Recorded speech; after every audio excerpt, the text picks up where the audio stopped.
401. Mu Yue's strongest disciple. I'll win, Obito declared, brimming with confidence. Shisui's reputation as the undefeated internal battle legend belonged to the past. Many things had changed. Obito had gone through several sudden breakthroughs and transformations. He was sure he could beat Shisui, who was 2 years younger. Shisui had awakened his Sharingan earlier, but Obito had reached the 3 Tomoe Sharingan first.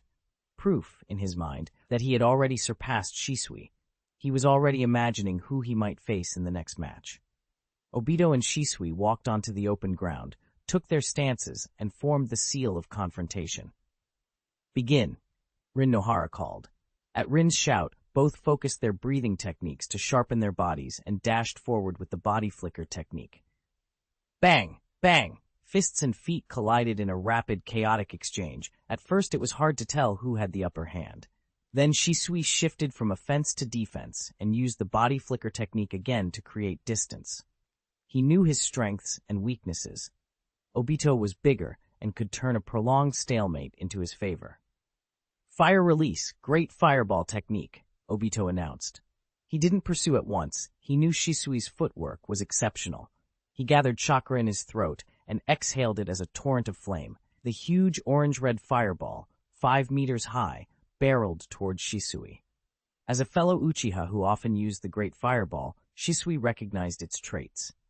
To conserve chakra, he didn't counter with a jutsu, but dodged with agile footwork. Normally, Shisui would not need to conserve chakra. Having the 3 Tomoe Sharingan gave him more stamina than most. But this fight was different. Obito, too, had the 3 Tomoe Sharingan, and Obito had hinted at breaking the deadlock with armament haki, so Shisui had reserved part of his chakra to use that technique later. When Shisui chose to dodge, Obito pressed the attack. A barrage of shuriken, followed by a rush using body flicker and swift taijutsu. He'd prepared 2 plans when he cast the great fireball. If Shisui countered with fire, Obito would overpower it with an even stronger flame. If Shisui avoided it, Obito would use the opening to chip away at his stamina and inflict minor injuries. Shisui calmly activated his 3 Tomoe Sharingan to sharpen his perception and reactions. Obito did the same, maintaining his suppressive posture. He felt sure of his advantage, remembering Kakashi's past clash with Shisui, and though some time had passed, he had underestimated Shisui before the match. Now, after these exchanges, Obito was confident he had overtaken Shisui in overall power. He pushed his breathing technique to the limit and entered the flame-breathing chakra mode.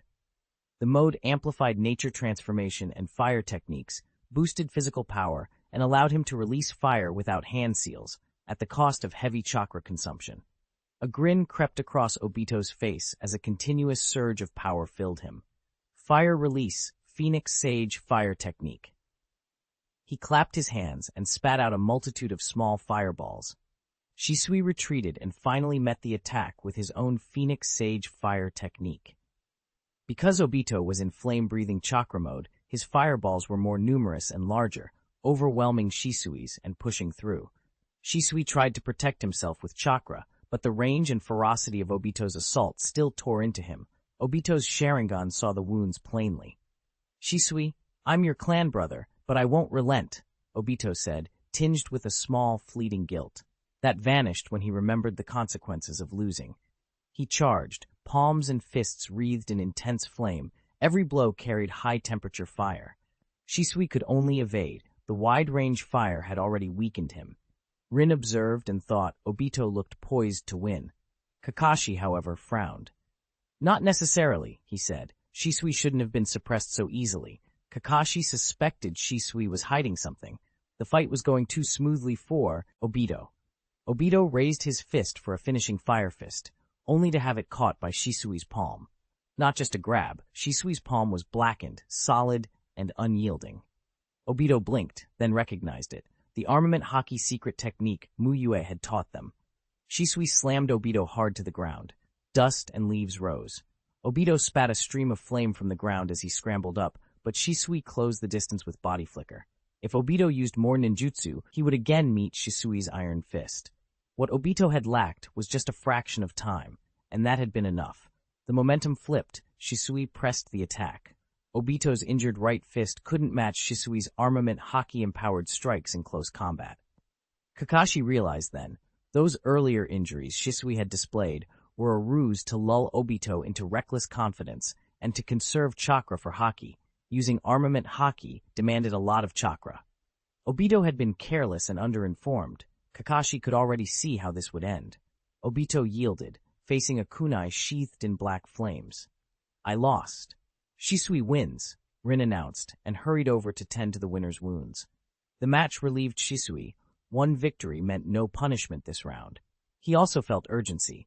Obito's flame-breathing chakra mode was formidable. He needed to intensify his breathing technique training. He had armament Haki now, but his chakra reserves limited how much he could combine it with other ninjutsu. Rin tried to console Obito gently. Obito forced a smile and said he didn't mind, but inside, he wanted to cry. His pride stung. Kakashi, surprisingly, patted him on the shoulder. If you're sad, think of the test papers and questions you have to do next, Kakashi quipped, instantly dissolving any gratitude in Obito's chest. Before Obito could retort, Kakashi left the training ground to consult Mu Yue for some questions. Obito's smile faded. He had hoped to gloat over Kakashi, but it seemed Kakashi had his own reasons. Soon, Kakashi and Metkai squared off. Metkai beamed. My best friend, let me feel your growth. Kakashi snorted, and Rin called the bout. Metkai roared, opening the fourth gate and pushing his breathing technique into full focus. Kakashi entered the transparent world to match him. No carelessness allowed. Guy's speed and power under the gate were frightening. Metkai launched a barrage of whirlwind kicks and palm strikes, leaf great whirlwind, leaf handblade, toppling trees and kicking up dust. Kakashi dodged, testing with a few shuriken and then answering with a charged lightning flash. Metkai kept pressing. His physique and power had improved, but Kakashi judged there wasn't a qualitative leap. He still had a chance. How about we decide this with one move? Guy proposed, eager to see Kakashi's top technique in response to his own. Kakashi agreed. He could gamble by channeling lightning release and breathing technique into a single amplified lightning flash that would be more powerful than usual. Guy had been training Golden Skyline for months.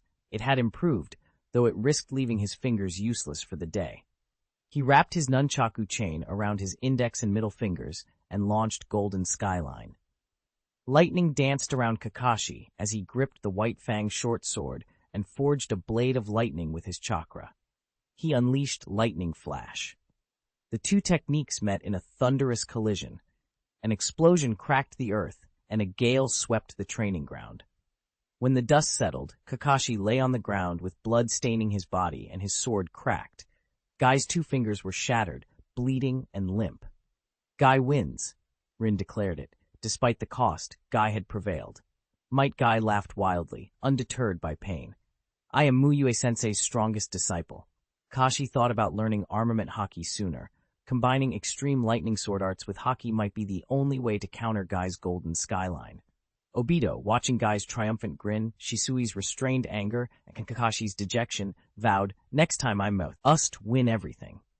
The next match was set, Shisui against Metkai.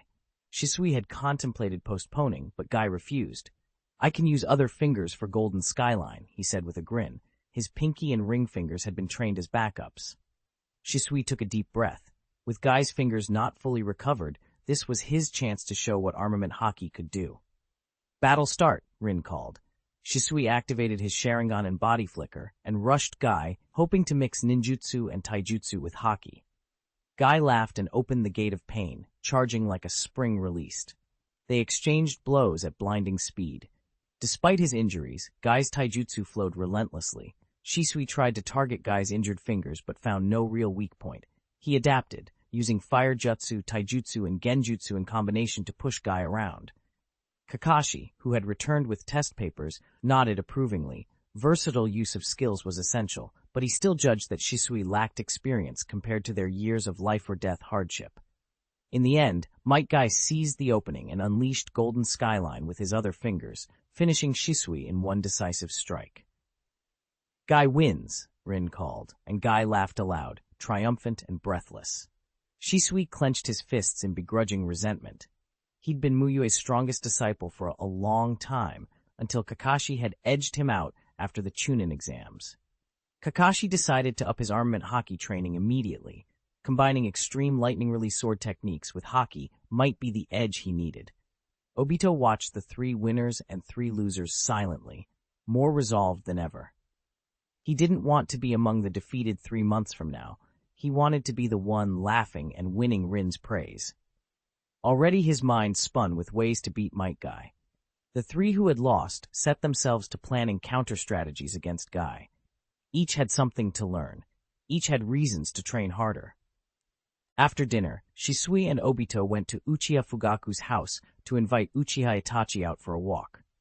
Shisui's aim was simple, to steer Itachi away from extreme thinking and give him some ordinary healthy influences. Stranger advice could only do so much. Shisui wanted to be the kind of friend who could shape the boy's values over time. Fugaku and his household had also just finished eating, and seeing 2 talented clan members taking an interest in his son, Fugaku didn't object. "Itachi, do you know Senju Hashirama and Uchiha Madara?" Shisui asked with a smile. Itachi thought for a moment and shook his head. He was still very young and hadn't yet begun formal clan instruction. "Senju Hashirama is one of the founders of Konoha, Konoha's first Hokage. Uchiha Madara used to lead our clan and was also one of Konoha's founders," Shisui said, giving a short, accessible summary. During the Warring States period, the Senju and the Uchiha were mortal enemies. He told the basic story of how Hashirama struggled to found Konoha and pursue peace, keeping the explanation simple for a child. Itachi listened intently. He didn't really understand the complexities, but he thought it was a wonderful tale. Shisui wasn't expecting any deep insight from a 1-year-old. He only hoped to plant admiration for figures like Hashirama, so Itachi might pick up their virtues later. Obito, who had been idly thinking about exam questions, added his own brand of enthusiasm. Material 1. In the early days of the Ninja Village era, Konoha captured the tailed beasts in the ninja world. "Obito," Shisui began, giving him a look. "How do you think Konoha selling the tailed beasts to other villages affected things?" Obito blurted out. Itachi stared at him with a confused expression. Was this a story? He had no idea what Obito meant. Shisui's expression turned speechless. Asking a 1-year-old to solve a history problem was a little much. Obito probably realized he'd gone too far. By the time they reached Konoha's commercial street, he tried to make amends. He bought some dango and handed a skewer to Itachi. That small kindness improved Obito in Itachi's eyes. He was still the big brother who liked to tease old ladies and whose words were hard to understand, but now he was also the big brother who gave dango. Watching Itachi eat contentedly, Obito grinned. Kids were easy to win over. In the land of rain, 2 ninja moved briskly, their chakra preventing them from being slowed by the wet weather. "Is there really a chance to get ninjutsu? There won't be some trick, will there?" one of them fretted. "Kuroda, you worry too much. Who cares if it's a trick? They're not charging. If we don't get anything, we leave," Ikecho said indifferently. They were rogue ninjas who had heard a rumor. Someone in Oz village was teaching ninjutsu. Ikecho and Kuroda were the sort who had drifted into the shinobi life or had found inheritance power without formal training. Solid, teachable ninjutsu, especially a decent C-rank technique, would be priceless to them. When they arrived in Oz village, they found the man who'd drawn the crowd because he was impossible to miss. A brown-haired man in a white long coat standing on a makeshift platform. Dozens of people, some clearly peasants, sat on the ground listening. The man spoke about peace and the origins of the shinobi path, not about techniques. The 6-path sage created the shinobi sect to make a world without war, the man said. Ikecho blinked. Among the listeners were plainly ordinary villagers. They weren't there to learn jutsu by sensing chakra. "Didn't they say we could learn ninjutsu here? How do we actually learn it?" He cut in rudely. He hadn't come for myths. He'd come hoping for something that would make him stronger. People turned to look at him, some with annoyance. The speaker didn't appear displeased. He smiled and answered quietly, "Ninjutsu is a reward for listeners who perform exceptionally well." Ikecho pressed on. "What elemental ninjutsu are available? If I can't learn some technique, this is pointless." The speaker, Mu Yue, though some would later call him Ninja Master Sosuke, smiled faintly. "You can listen freely. I have a basic grasp of every elemental ninjutsu." Ikecho sniffed. It sounded like boasting, Even high-level jonin rarely knew more than a couple of natures, but Mu Yue's plan was cunning. He had indeed prepared a number of C and B rank techniques, though many were imitations without unique signature traits. And he had framed the whole thing as a test. After the lecture, write down your thoughts. He would pick the most insightful submissions and reward those authors with ninjutsu.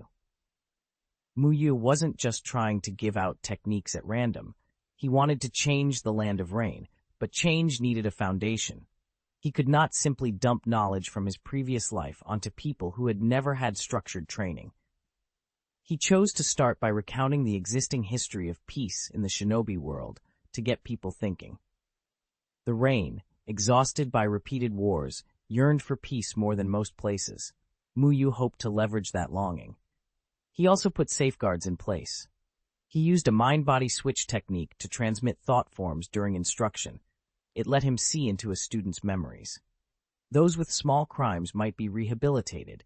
Those beyond redemption had their memories sealed and were discarded. The truly evil were sent to reincarnation. Only those with no obvious moral problems were taught. Practically, Mu Yue's teaching operation relied on some logistical tricks. He had left a shadow clone to hold the place, and since clones can't refine chakra on their own and don't last long, Mu Yue had worked a minor breakthrough into his Yang Seal. He could transfer chakra into the clone's Yang Seal after creating it, letting the clone persist far longer than usual. He taught for 2 months this way, then used the Flying Thunder God method to return to Konoha. It gave him enough time to run the initial tests. The scheme worked. On the 3rd day, a reflection about the causes of war in the Land of Rain was judged excellent. The author, Nanyu, was rewarded with a fire-release ninjutsu. When Kuroda and Ikecho learned that Nanyu had actually learned the jutsu, not merely been given a scroll, they were stunned. Nanyu later even received 3 ninjutsu from Mu Yue over time. That single example galvanized the crowd. Ikecho squeezed into the cluster of people asking questions. He stayed up all night composing a glowing testimonial, praising the Six-Path Sage and the cause of peace. He wasn't selected the next day. No one was, in fact, but he didn't take it personally. Mu Yue had said not enough people were ready. There would be more chances. Then Mu Yue suspended classes. "How many days will you rest, Ninja Master Sosuke?" Ikecho asked politely, assuming the teacher was simply taking a break. "When 100 ninja gather here, I will resume lecturing," Mu Yue replied. He wanted those listening to recruit others. The threshold served a dual purpose. It weeded out bad actors and accelerated Mu Yue's spread by turning dozens of attendees into his promoters.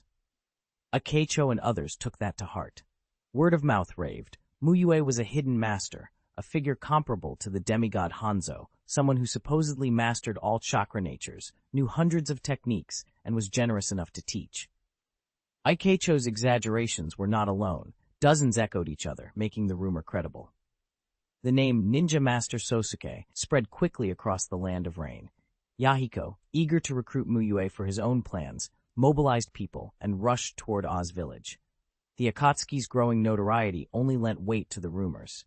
Hanzo, worried by talk of such a formidable stranger appearing in his domain, dispatched Rain Ninja to investigate. Before long, numbers swelled in Oz Village. Rogue Ninja came from far and wide, hoping to be chosen and learn techniques. The promotional ripple had worked beyond anyone's expectations. Seeing all the animated discussions about Ninja Master Sosuke, Ikecho felt a pang of guilt. He had helped fuel this frenzy with his tall tales, and now it had taken on a life of its own. Ikecho did not run because he couldn't shake his guilt. He told Kuroda to stay put and to run if anything moved, then went to Mu Yue's temporary house. "Ninja Master Sosuke, you might want to lie low," Ikecho said seriously, a hint of regret in his voice, almost as if he was sorry to be missing Mu Yue's lessons. "People have exaggerated your reputation. They've put you on the same level as Hanzo the demigod. Now, not only are the ninja organization's men coming, but even Shinobi from the Hidden Rain village have arrived." Mu Yue smiled. "Is that so? Then who do you think did the most exaggerating?" His gaze was calm, almost omniscient. Ikecho felt a twinge of guilt, but kept his concerned expression. "Write down your thoughts on war and peace," Mu Yue added. "Give them to me before I leave." He walked toward the village gate. Whatever Ikecho's motives, he had done more than the bare minimum. He'd warned Mu Yue to run. That small act spoke to a lingering conscience, and Mu Yue decided to give him a chance, one that could change the course of his life. Mu Yue had already sensed the approaching shinobi before they reached Oz village. He used his Byakugan to gauge their strength. Most of the rogues were genin, no real threat. There were a number of chuunin from the ninja organization and the Hidden Rain village, and only a few jonin. Aside from the Yahiko trio, only one Hidden Rain jonin met the standard for a true test. You really aren't going to avoid attention? Some of those guys look like trouble, Ikecho warned. Mu Yue's smile was meaningfully calm. Your publicity wasn't exaggerated. Given what he could already do, Mu Yue's comparison to Hanzo wasn't necessarily false advertising. That left Ikecho undecided. Mu Yue looked confident. Ikecho worried he might be overestimating himself. Still, he decided to wait. Mu Yue was the kind of person who wouldn't hold grudges, and if things turned bad, he and his brother could run. The crowd of shinobi made a lot of noise. The rogues were impatient, and the earlier attendees lacked the strength to control the scene. Nagato frowned. Such clamorous gatherings irritated him. Yahiko, on the other hand, thrived on it. He was already telling a stranger about the Akatsuki's grand goals. "Brother, have you heard of the Akatsuki?" Yahiko asked. The ninja next to him politely declined. Yahiko didn't give up. "You'll see us in a new light when you hear our dream." "Yahiko, weren't you supposed to recruit Sosuke?" Konan asked, noticing a rogue becoming agitated. "The main target is Uncle Sosuke," Yahiko said. "But with so many shinobi here, it's a good chance to boost Akatsuki's strength." He turned back to his audience, and in that brief moment, the rogue he'd been talking to vanished. Mu Yue walked into the open space and addressed the crowd. "Hello, everyone. I heard someone was looking for me. I am Sosuke." All eyes swung to him. The audacity of the man who dared to put himself on par with Hanzo drew curious, suspicious stares. An orange-haired ninja stepped forward with a hostile look. "Are you the Sosuke who calls himself a ninja master and compares himself to Hanzo?" he demanded. "I am Sosuke," Mu Yue replied. "But ninja master isn't a title I gave myself." "You actually think you can be compared to Hanzo?" The orange-haired man snapped. He flared chakra and stomped the earth, the shock cracking the ground underfoot. Nearby shinobi instinctively backed away. He was clearly looking for a fight, and his power was not insignificant. Ikecho pulled Kuroda back, shielding the weaker men. Mu Yue didn't get defensive. If anything, he seemed to accept the challenge. The Hidden Rain. Jonin scowled inwardly. This was arrogant. Hanzo was the Rain's recognized powerhouse. He watched with interest as the orange-haired ninja stepped forward and announced himself with a flourish. "Let me, Kurosaki Ichigo, see how brave you are, daring to compare yourself to Hanzo," the orange-haired man declared. He spread his aura, a pressure that made the Jonin's eyes widen. This was stronger than the Yia Jonin had expected. "This is almost class time," Mu Yue said evenly.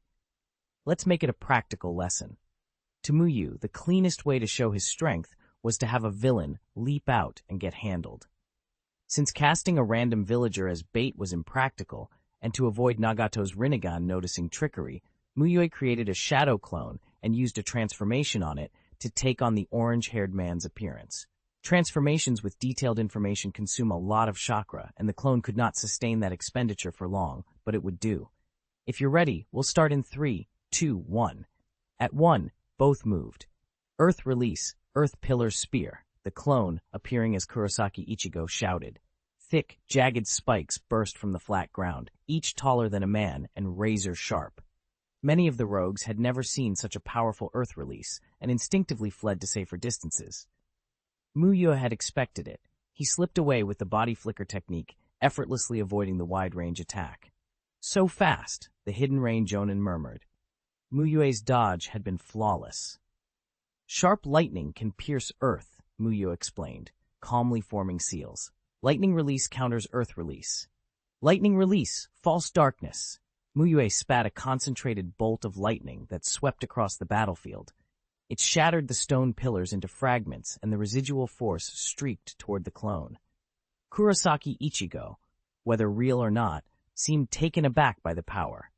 A rogue clenched his fist with excitement. If such jutsu could be learned, a life of banditry wouldn't be necessary. Lucrative mercenary work on the black market would await. Others nearby felt their trip had been worthwhile. Kurosaki Ichigo refused to yield. I don't only use Earth Release. He flared another chakra nature and unleashed a massive fireball. The best counter to fire release is water release, Mu Yue said, forming seals. Water release, great waterfall technique. A huge sphere of water shot from Mu Yue, dousing the incoming flames and soaking Kurosaki Ichigo. But Kurosaki wasn't done. Water release, water dragon bullet technique. He condensed the residual water into a colossal dragon that roared forward, far larger and thicker than typical water dragons. Many spectators retreated further to avoid the blast. Several were little stronger than freshly minted chuunin, and survival in the rain came down to caution. The hidden rain Jonin watched, impressed. 3 nature transformations was already something. Yet Mu Yue's next move changed the tone of the whole clash. In battle, elemental counters aren't absolute, Mu Yue said. If there's a great enough difference in strength, counter nature can be overwhelmed. Then, plainly, fire release, head hardship. He spat a tiny compressed fireball, fist-sized at first, straight into the oncoming water dragon. On impact, the small blaze erupted into a sea of flame, the high heat vaporizing the water dragon almost instantly. The hidden rain Jonin's pupils narrowed. To suppress an opponent in an unfavorable elemental match revealed a gulf of power. Kurosaki Ichigo, whatever else, had fought far above an average Jonin, but Mu Yue's dominance suggested he was a cut above most in the land of rain. Not Hanzo, perhaps, but certainly someone who could rank as the rain's second strongest. No wonder he dared to compare himself to Hanzo, the Jonin said to himself. The arrogance faded. Reality had spoken. Strength was everything in the shinobi world. Yahiko, feeling the heat from the fire, couldn't help but exclaim, as expected of Uncle Sosuke. He specialized in water release and knew how impressive that compressed fire counter had been. Ikecho watched stunned. A terrifying thought formed in his mind. Mu Yue actually possessed 7 chakra natures. He remembered Mu Yue's earlier request to write his thoughts on war and peace. Now it felt laden with meaning. Mu Yue continued, now demonstrating taijutsu. He pointed out the clone's weaknesses and even offered advice while fighting. The newcomers were surprised. Even Mu Yue's longer-term followers had not realized the full depth of his skill. For them, a Jonin-level shinobi from the 5 great nations had been the pinnacle, a place they could not reach. Mu Yue was a different order entirely. Kurosaki Ichigo finally conceded. Your strength is great. I cannot match you, but that doesn't mean you can compare to Hanzo, he said, trying to save face for his village's legend. The hidden rain Jonin was moved. A shinobi like this, found outside the usual circles, had to be reported to Hanzo. He silently wrote down the name. The orange-haired man left without looking back. The crowd's mood had shifted from skeptical jeering to quiet respect. Master Sosuke, teach me ninjutsu, someone called out, and the plea started a chain reaction. One by one, the rogues and wandering shinobi adopted reverent postures, asking to become his students. I can teach ninjutsu, Mu Yue said with a smile. But first, tell me, what is a ninja? The assembled shinobi exchanged looks. There were as many answers as there were people. Some said a ninja was simply a graduate of Ninja Academy, others called it a profession, or someone who could use ninjutsu. But standing before someone as formidable as Mu Yue, everyone felt the answer must run deeper. A ninja is someone who can endure anything. Yahiko was the first to speak. Mu Yue smiled and nodded, but made no comment. A ninja is someone who can use chakra to perform ninjutsu, Ikecho blurted out next. He had no profound insight to offer, and hoped talking first would make an impression. One by one, the others offered definitions. A profession, an identity, anyone who learns ninjutsu. Voices rose, and the crowd became noisy. Mu Yue pressed his palm once, a small gesture that restored silence. Not because he'd become some master of crowd control, but because the remnants of his recent ninjutsu were still visible nearby. Everyone treated him with caution. Broadly speaking, none of you are wrong, Mu Yue said as he used Earth Release to erase the signs of the skirmish. A ninja can be a profession or simply someone who uses ninjutsu. But do you know what the first ninjas were like? How the word ninja came about? What their responsibilities were? The Six-Path Sage founded the Shinobi sect, and that's how ninjas came to be, Ikecho answered quickly. He had heard Mu Yue speak about the Six-Path Sage when he first arrived, and remembered it clearly. The Six-Path Sage, isn't that a myth? Someone in the crowd asked. Not everyone believed in the sage. Many thought him a legend. He was real, Mu Yue said, but not in the creation myth way you hear in stories. He wasn't a world creator. He was the ancestor of the shinobi and the founder of the shinobi sect. Legends about the Six-Path Sage were plentiful.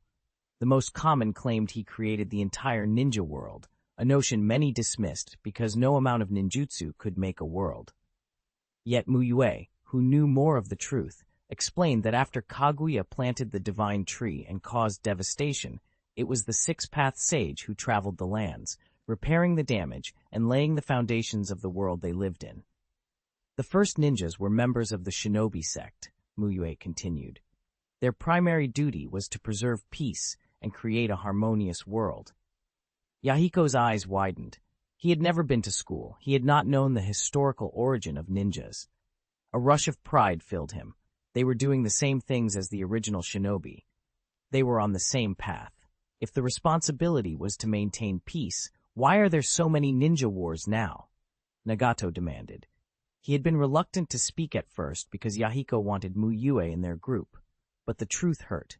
Ninjas were not peacemakers. Nagato's parents had been killed by ninja, and both Yahiko and Konan were war orphans. All of them had lost family to ninja wars. That's exactly why I say the shinobi sect era mattered, Mu Yue replied calmly. After the shinobi sect fell, ninjas changed. Today, they are what you first said, people who can use ninjutsu, a profession. His expression grew solemn. Modern ninja have strayed far from their original purpose. As a bearer of the Ninshu heritage, I cannot stand watching ninjas, once the keepers of peace, become the creators of war. I intend to restore the shinobi sect and to follow the example of the original shinobi. The assembled shinobi stared at him, surprised. They had come to learn ninjutsu, not to hear a declaration about rebuilding the shinobi sect. The name alone carried weight once Mu Yue explained it and linked it to the Six-Path Sage. Even the jonin from Omegakure, who focused on the tangible, like the Ninshu heritage, couldn't help but speculate.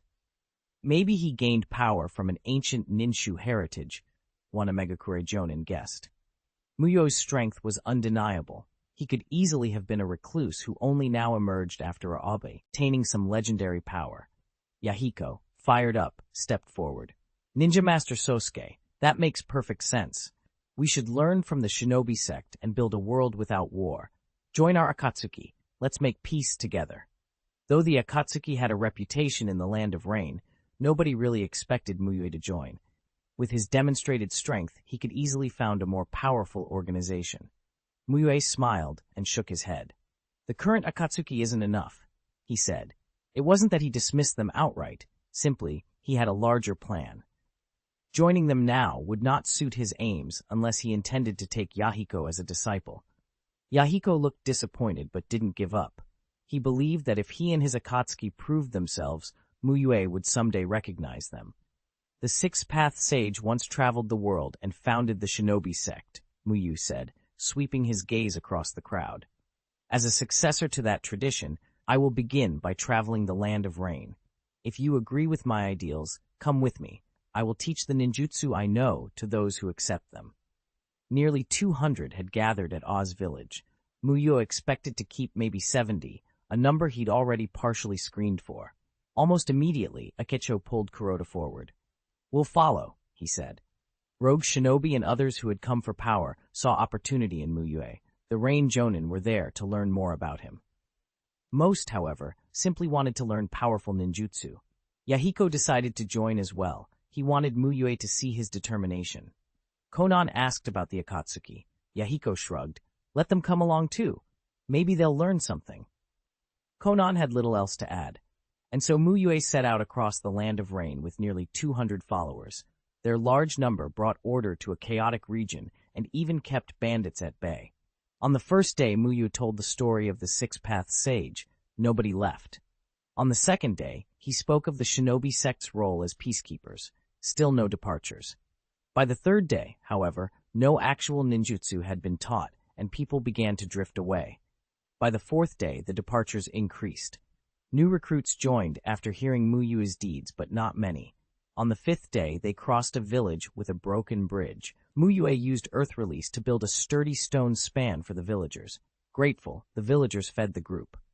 A week passed, and Mu Yue had still given no ninjutsu lessons. Many left, frustrated they'd wasted time. Ikecho urged Mu Yue to at least teach some basics to keep morale up, but Mu Yue only smiled. "It's their choice to leave," he said. Ikecho didn't understand Mu Yue's method of attracting so many and letting most go, but he stayed. He believed Mu Yue would teach, and Mu Yue was practicing what he preached, resolving conflicts within the group, helping villagers not just with ninjutsu, but with practical knowledge when it was more useful. Mu Yue never asked for thanks. He introduced himself simply as a shinobi of the Shinobi sect. His deeds left that name wherever they traveled, and citations of the Shinobi sect spread through the land of rain. After half a month, many of the thrill-seekers had left. Those who remained either accepted Mu Yue's ideals or were unwilling to abandon the commitment they'd already made. Yahiko studied Mu Yue's shortcomings and asked him many questions. Mu Yue answered them all with reasoned, supported replies. Nagato respected Mu Yue for acting rather than just speaking, and Konan took a liking to him. Mu Yue even noticed her fondness for origami and gave her a paper crane. By the 20th day, 72 ninjas were following him. Some he had pre-screened, others were Yahiko's Akatsuki members, and the rest had been won over by Mu Yue's reputation. Mu Yue finally began teaching. Because the students ranged from genin upward, he started with chakra control, water walking, and tree climbing. Those who mastered the basics trained freely. Mu Yue gave personalized guidance as time allowed. He had once tutored nearly 700 pupils in Konoha, so teaching 72 was easy, and every student could receive attention. Lecture completed. Evaluation. Reward: Chakra Control 24, Water Release Chakra Nature Transformation +1. The students felt vindicated. When Mu Yue taught Chakra Nature Transformation and ninjutsu, they realized how fortunate they were to have stayed. Mu Yue demonstrated all chakra natures with ease. Nagato, using his Rinnegan, saw Mu Yue's chakra was extraordinary. To everyone's surprise, Mu Yue was proficient in 7 nature transformations. Nagato himself had mastered 6, not counting yin release. Mu Yue also taught advanced sealing techniques the students had never encountered. Teaching outside the established villages allowed Mu Yue to cover whatever he wished and reap whatever rewards followed. Out of respect, many began calling him Teacher Sosuke. When the group reached a village near the Hidden Rain Village, Amagakure Shinobi blocked the road. "Ninja Master Sosuke, Hanzo requests your presence in the Hidden Rain Village," a respectful jonin said. He was the same jonin who'd investigated Mu Yue in Oz Village and had seen his power. "Only you may come." Mu Yue considered it. Kurosaki Ichigo had been promoted to chuunin in the Hidden Rain Village, and Mu Yue had picked up some intelligence about Amegakure. With Mu Yue's strength, no one in the village could truly stop him if he chose to leave. But his followers were not as powerful. Out of consideration for them, he wanted to discuss it. "I don't think you should go, Teacher Sosuke," Ikecho warned. "Maybe Hanzo wants the Ninshu heritage you possess."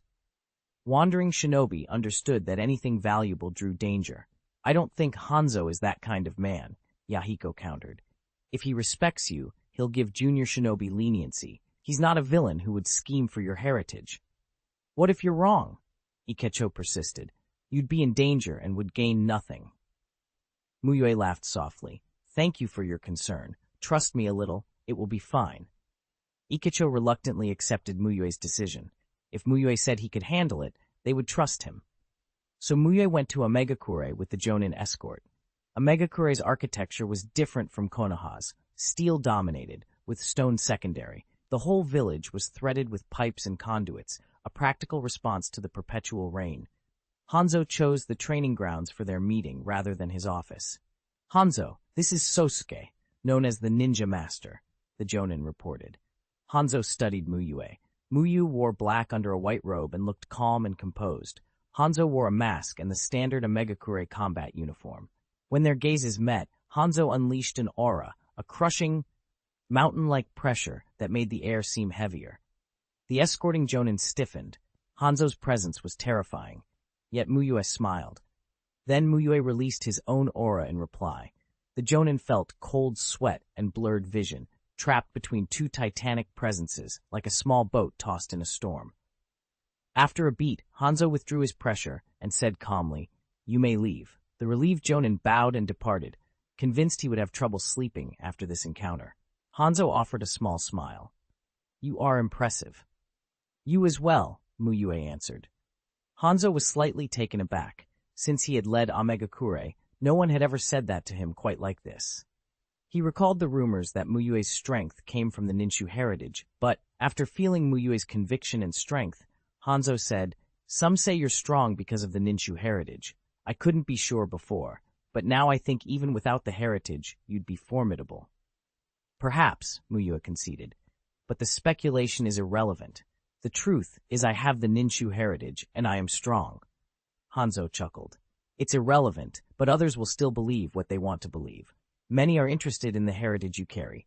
The black market bounty on you has reached 3.5 million ryo." Mu Yue accepted the information calmly. 3.5 million ryo could fund several missions, but compared to the value of the Ninshu heritage, it was small. He guessed the story hadn't spread far enough yet, otherwise the bounty would be far higher. Hanzo admired Mu Yue's conviction. For a leader, losing belief was like losing life. They spoke little more. Each had duties to attend to. If Mu Yue had chosen to join Omegakure as a full member, the conversation might have continued longer. Before leaving, Mu Yue performed an appraisal technique on Hanzo, confirming the information he'd recorded was accurate. Chapter 405. Become famous in the ninja world. Name Hanzo Chakra, 130,500 skills. Water Release Chakra, Nature Transformation, Mastery, 6,115,000. Fire Release Chakra, Nature Transformation, Mastery, 2,015,000. Water Instant Body Technique, Mastery. Fire Release, Exploding Flame Array, Mastery. Among the Kaji-level powerhouses Mu Yue had scanned, Hanzo's panel looked sparse, only 2 mastery-level nature transformations and mostly water release techniques. That didn't mean Hanzo was weak. His water release mastery was solid, and he possessed several mastery-level water release jutsu. Mu Yue, who knew the story behind the sheet, also understood Hanzo's hidden advantage: poison. Hanzo possessed a nin beast called Salamander that could spew a highly potent, wide-ranging poisonous mist. Hanzo himself had a salamander's poison sac implanted in his body, which was why he always wore a mask. Without it, the gas expelled by his breathing could paralyze anyone nearby. Mu Yue had to admit, Hanzo's poison-based style was a direct counter to the breathing technique. Using the breathing technique in a poisonous environment would accelerate toxin invasion. Mu Yue had been aware of that flaw from the start and had planned to improve the technique, but that work was harder than developing a new breathing technique from scratch. Progress was slow. He had 2 approaches: mitigation or a complete cure. Mitigation meant adding detoxification or poison resistance to the breathing technique. A complete cure meant changing how the technique operated so it didn't depend on normal breathing at all. The former was far easier, so Mu Yue intended to proceed step by step. Equipment, gas masks, oxygen masks, was another option. Simple and effective, but easily damaged in combat. One stray jutsu could ruin them. When Mu Yue returned safely, the team's anxious faces finally relaxed.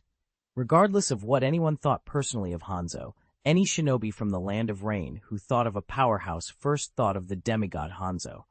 "According to the information Hanzo gave me, I've been put on a bounty," Mu Yue told them. "On the black market, it's already reached 3,500,000 liang. That means bounty hunters might come after us." He laid out what he had learned to the group at once.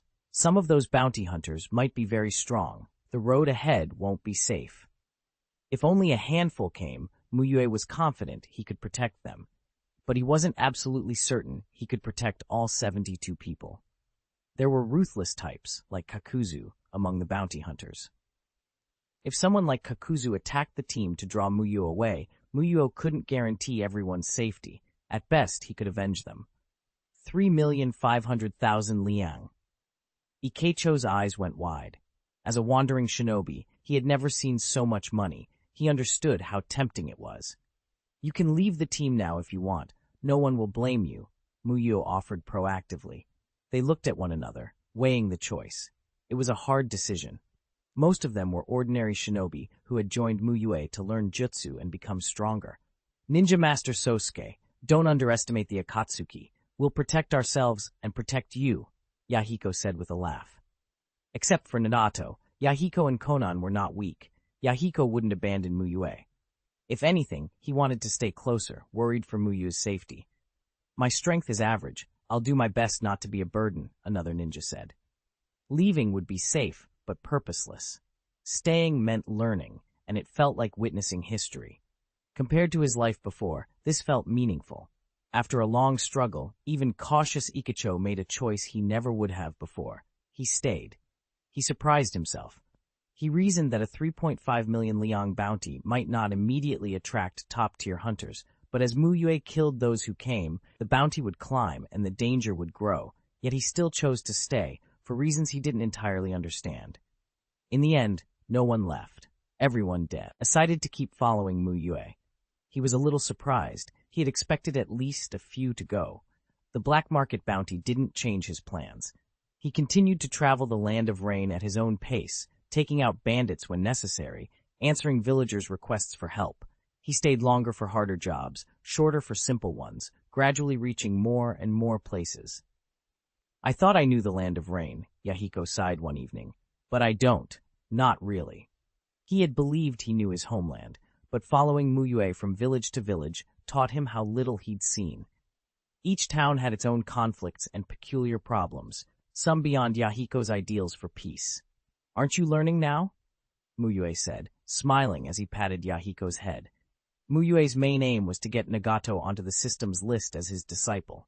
Along the way, he didn't mind cultivating a revolutionary or two. One afternoon, they arrived at a small village. At the entrance, two children were arguing loudly. The sun is closer to people when it first rises than at noon. No, the sun should be farther away at sunrise than at noon. When the sun rises, it looks as big as a wheel. At noon, it's like a plate.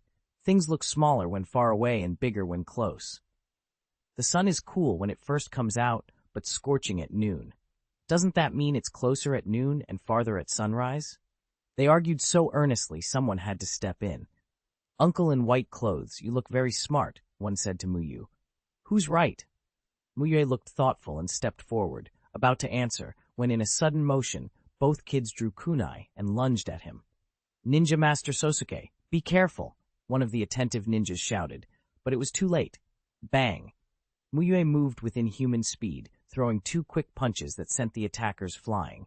The force broke their transformation techniques, revealing their true appearances. How is this possible? He's that fast, the bounty hunters exclaimed. At such close range, they should have caught him off guard. Seeing Mu Yue handle the would-be assassins, the group breathed a collective sigh of relief and quickly restrained the two attackers. Mu Yue didn't speak. He'd mastered Transparent World, had sensory ninjutsu and the Byakugan. However well a transformation technique was practiced, it couldn't fool him. After a brief interrogation, Mu Yue killed them. His followers were surprised. It was the first time they'd seen him kill. They had thought Mu Yue might use compassion to sway enemies. When someone wants to kill us, we can repay them in kind, Mu Yue said calmly. He didn't kill often, but when faced with assassins who intended murder, he showed no mercy.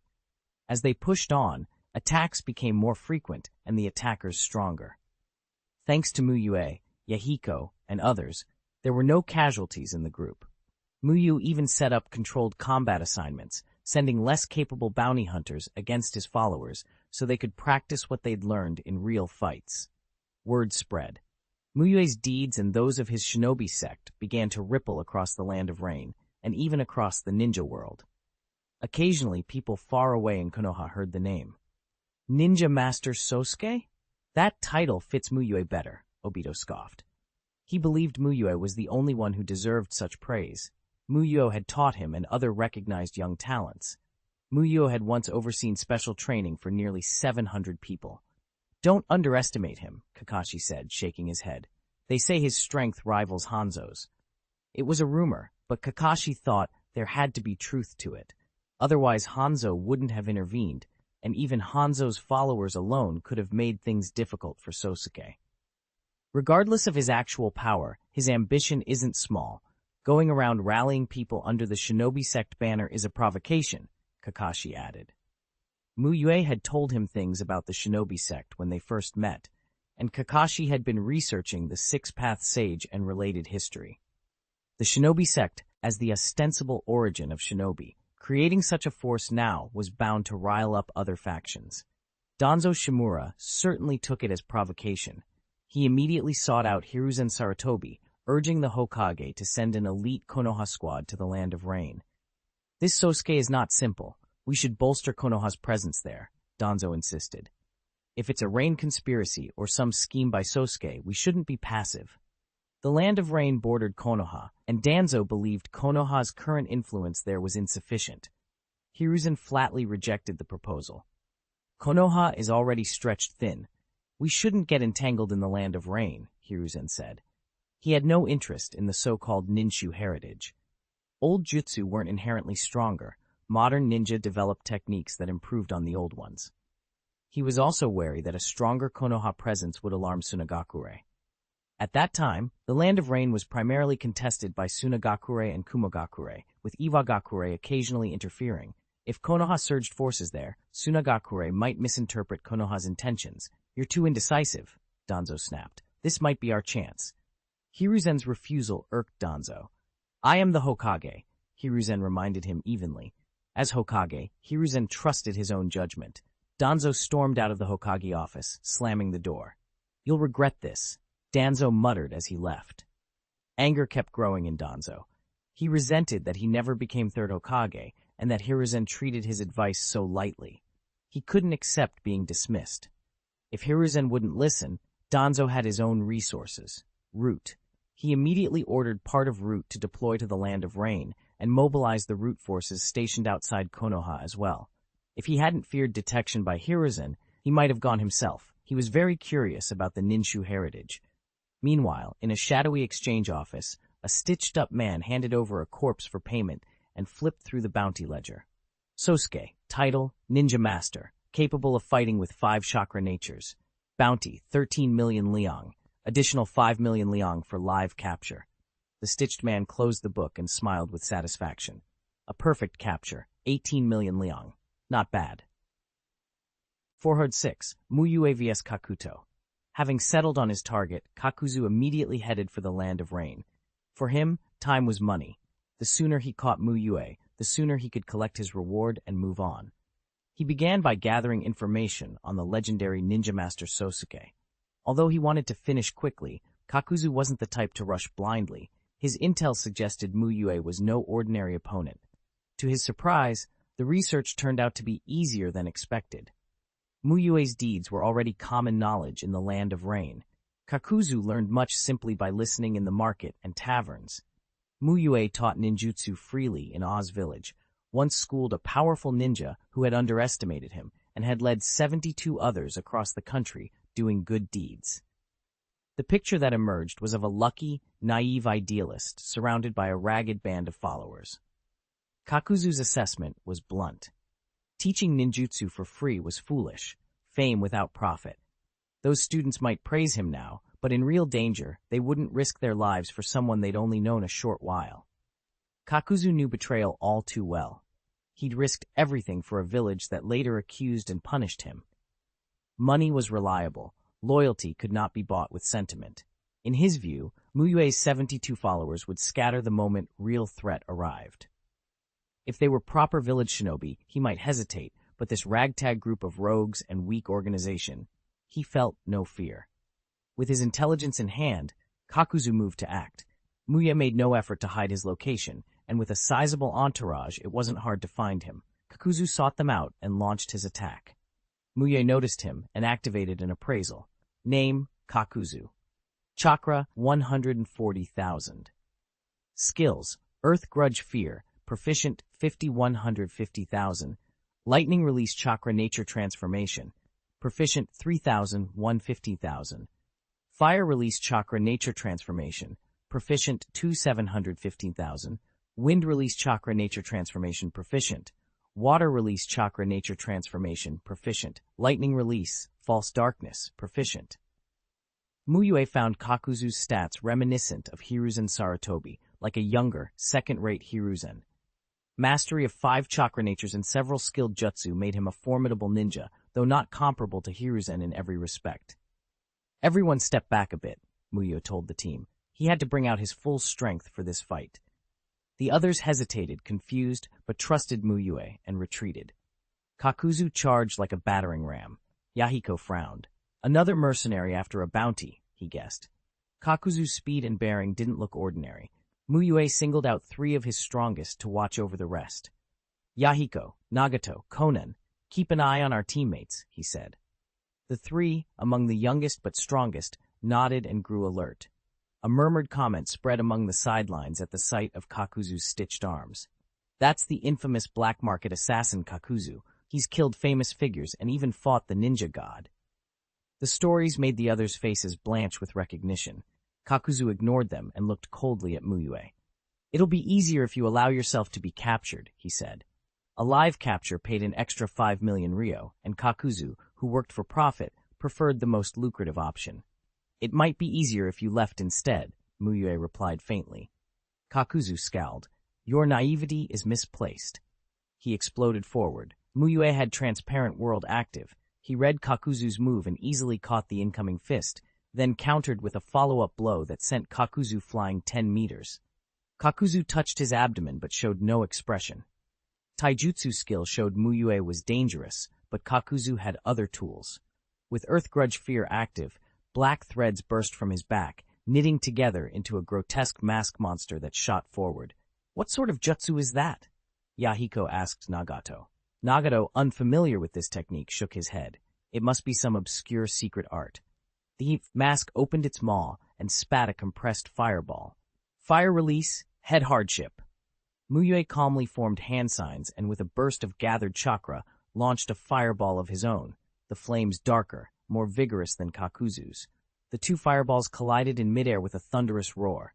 The compressed energies detonated into a vast sea of flame that blackened the earth. Mu Yue's fire, however, pushed through Kakuzu's and surged forward, forcing Kakuzu to retreat. Kakuzu had planned the mask to clash while he struck from another angle. He hadn't expected his fire to be eclipsed, much less by such a margin. Even Mu Yue's followers, who had been skeptical, looked shocked. Had they not been ordered to step back, they might have been consumed.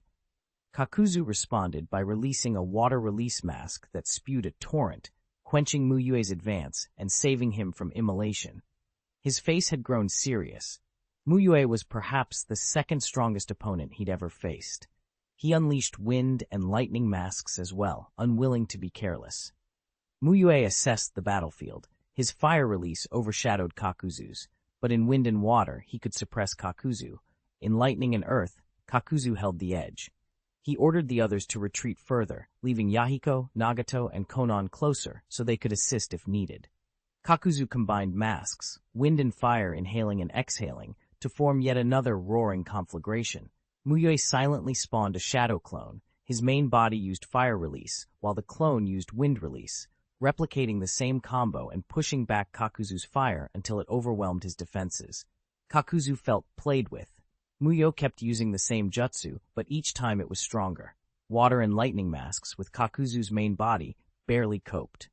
The old black market shinobi quickly adapted. He intended to use his water and lightning masks to tie Mu Yue down, while his main body and other masks searched for openings. His Earth Grudge Fear tendrils, stronger than typical shadow clones, could still interfere with Mu Yue. Mu Yue, meanwhile, worried about conserving chakra. He could have smashed all of Kakuzu's masks with full-power fire release. His flame-breathing chakra mode was more than capable, but it would drain his reserves. He felt uneasy whenever his chakra dropped below half. He anticipated the possibility of encountering foes on the level of the 3rd Raikage, 3rd Tsuchikage, or Hanzo with low reserves. So he aimed to win with the least chakra expenditure he could manage.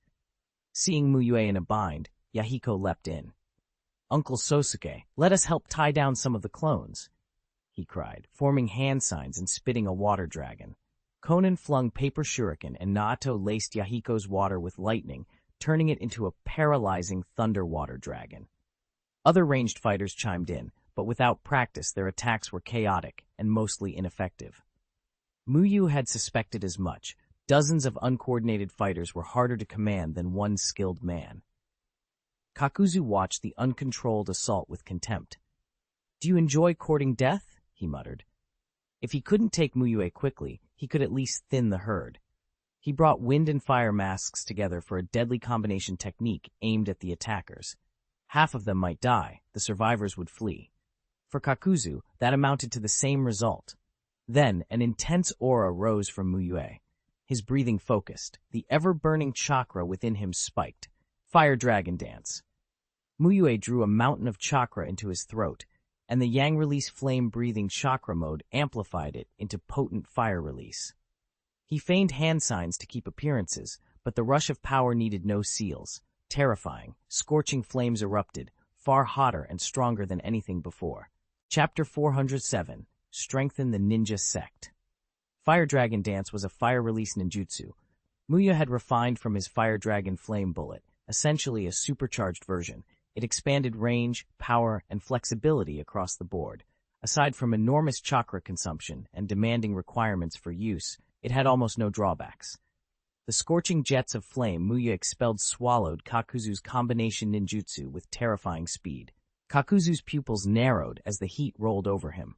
He had thought the fire release Mu Yue had used earlier had been powerful enough. He hadn't expected Mu Yue had been holding back.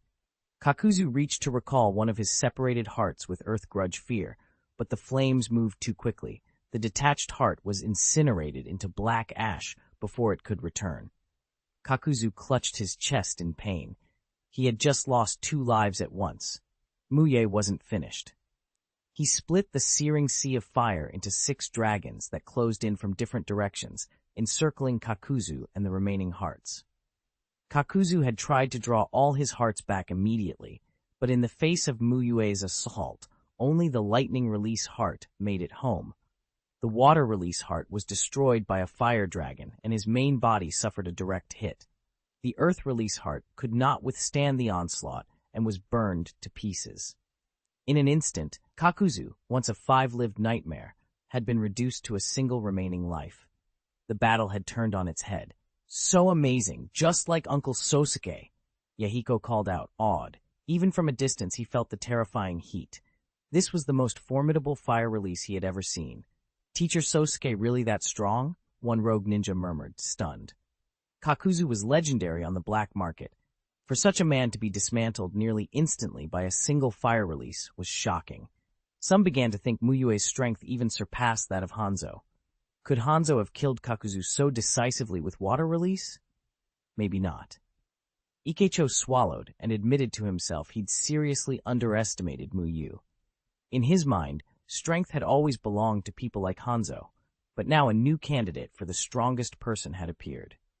The stunned ninjas pinched their arms to confirm this wasn't a dream. The sensation of pain reassured them it was real. It felt like a miracle to travel the land of rain with a powerhouse like Mu Yue. For these rogue shinobi, danger was ordinary and inevitable on the road to getting stronger. Walking with Mu Yue was not just instruction, it was living like true shinobi, fulfilling needs both physical and spiritual. Mu Yue walked slowly over to the fallen Kakuzu. Though Kakuzu lay motionless, Mu Yue knew he wasn't dead. One heart still beat inside him. Anyone unfamiliar with Earth Grudge Fear's mechanics might assume Kakuzu was finished. Mu Yue did not.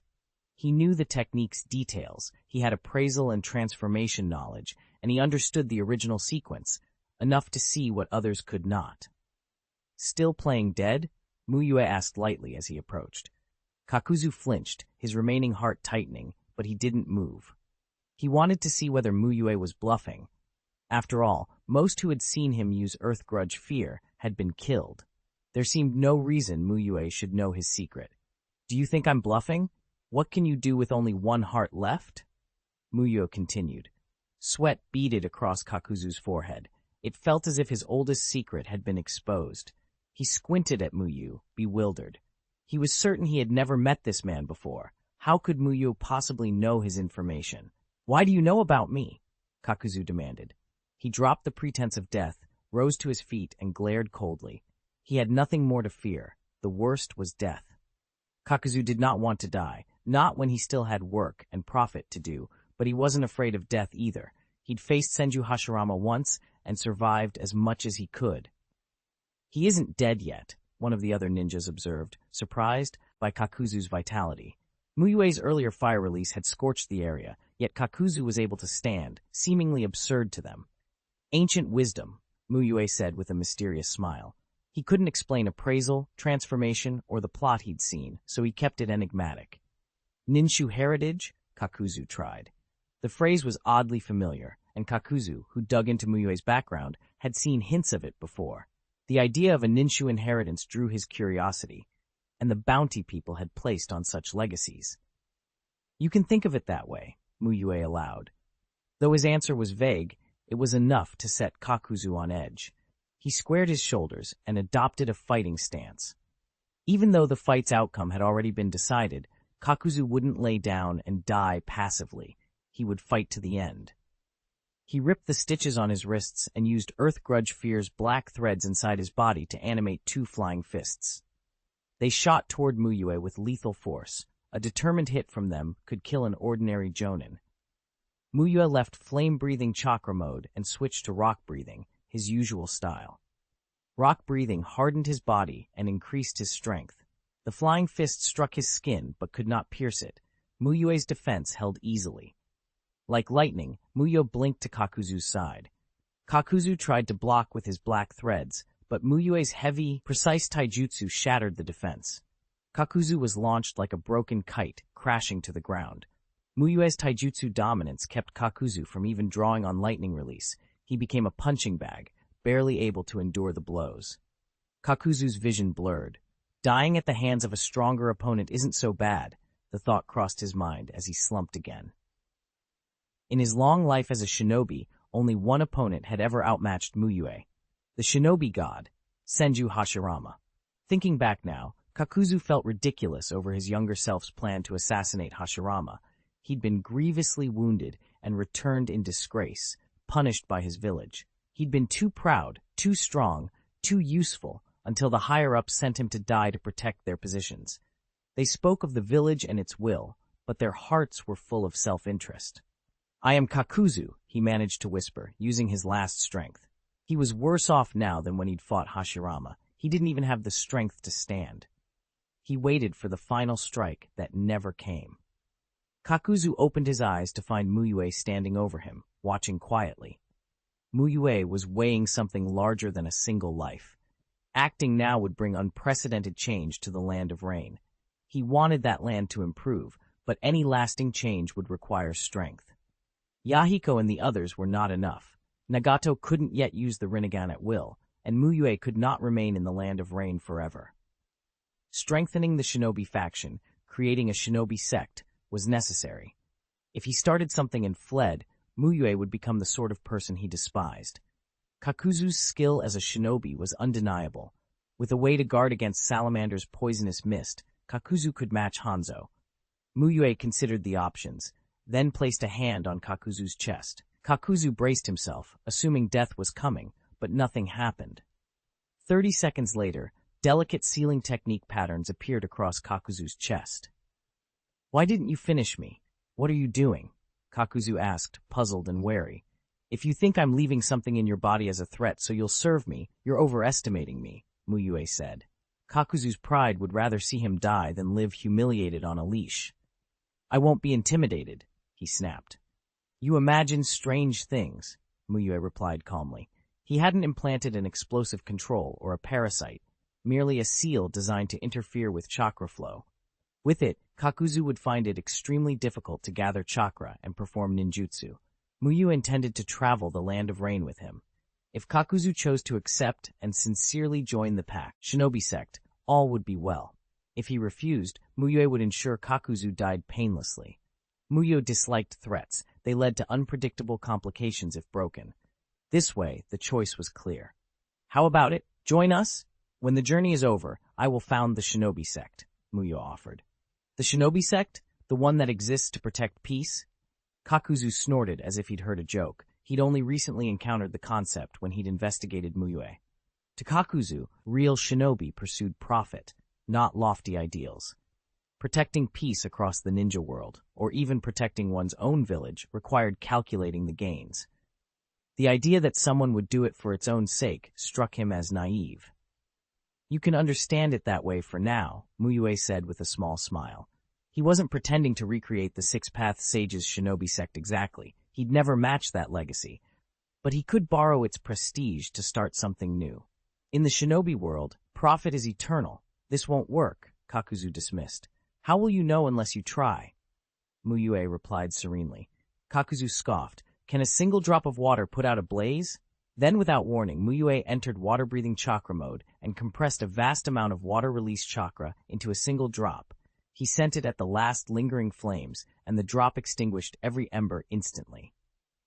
Kakuzu fell silent. That control and precision were beyond what he'd expected.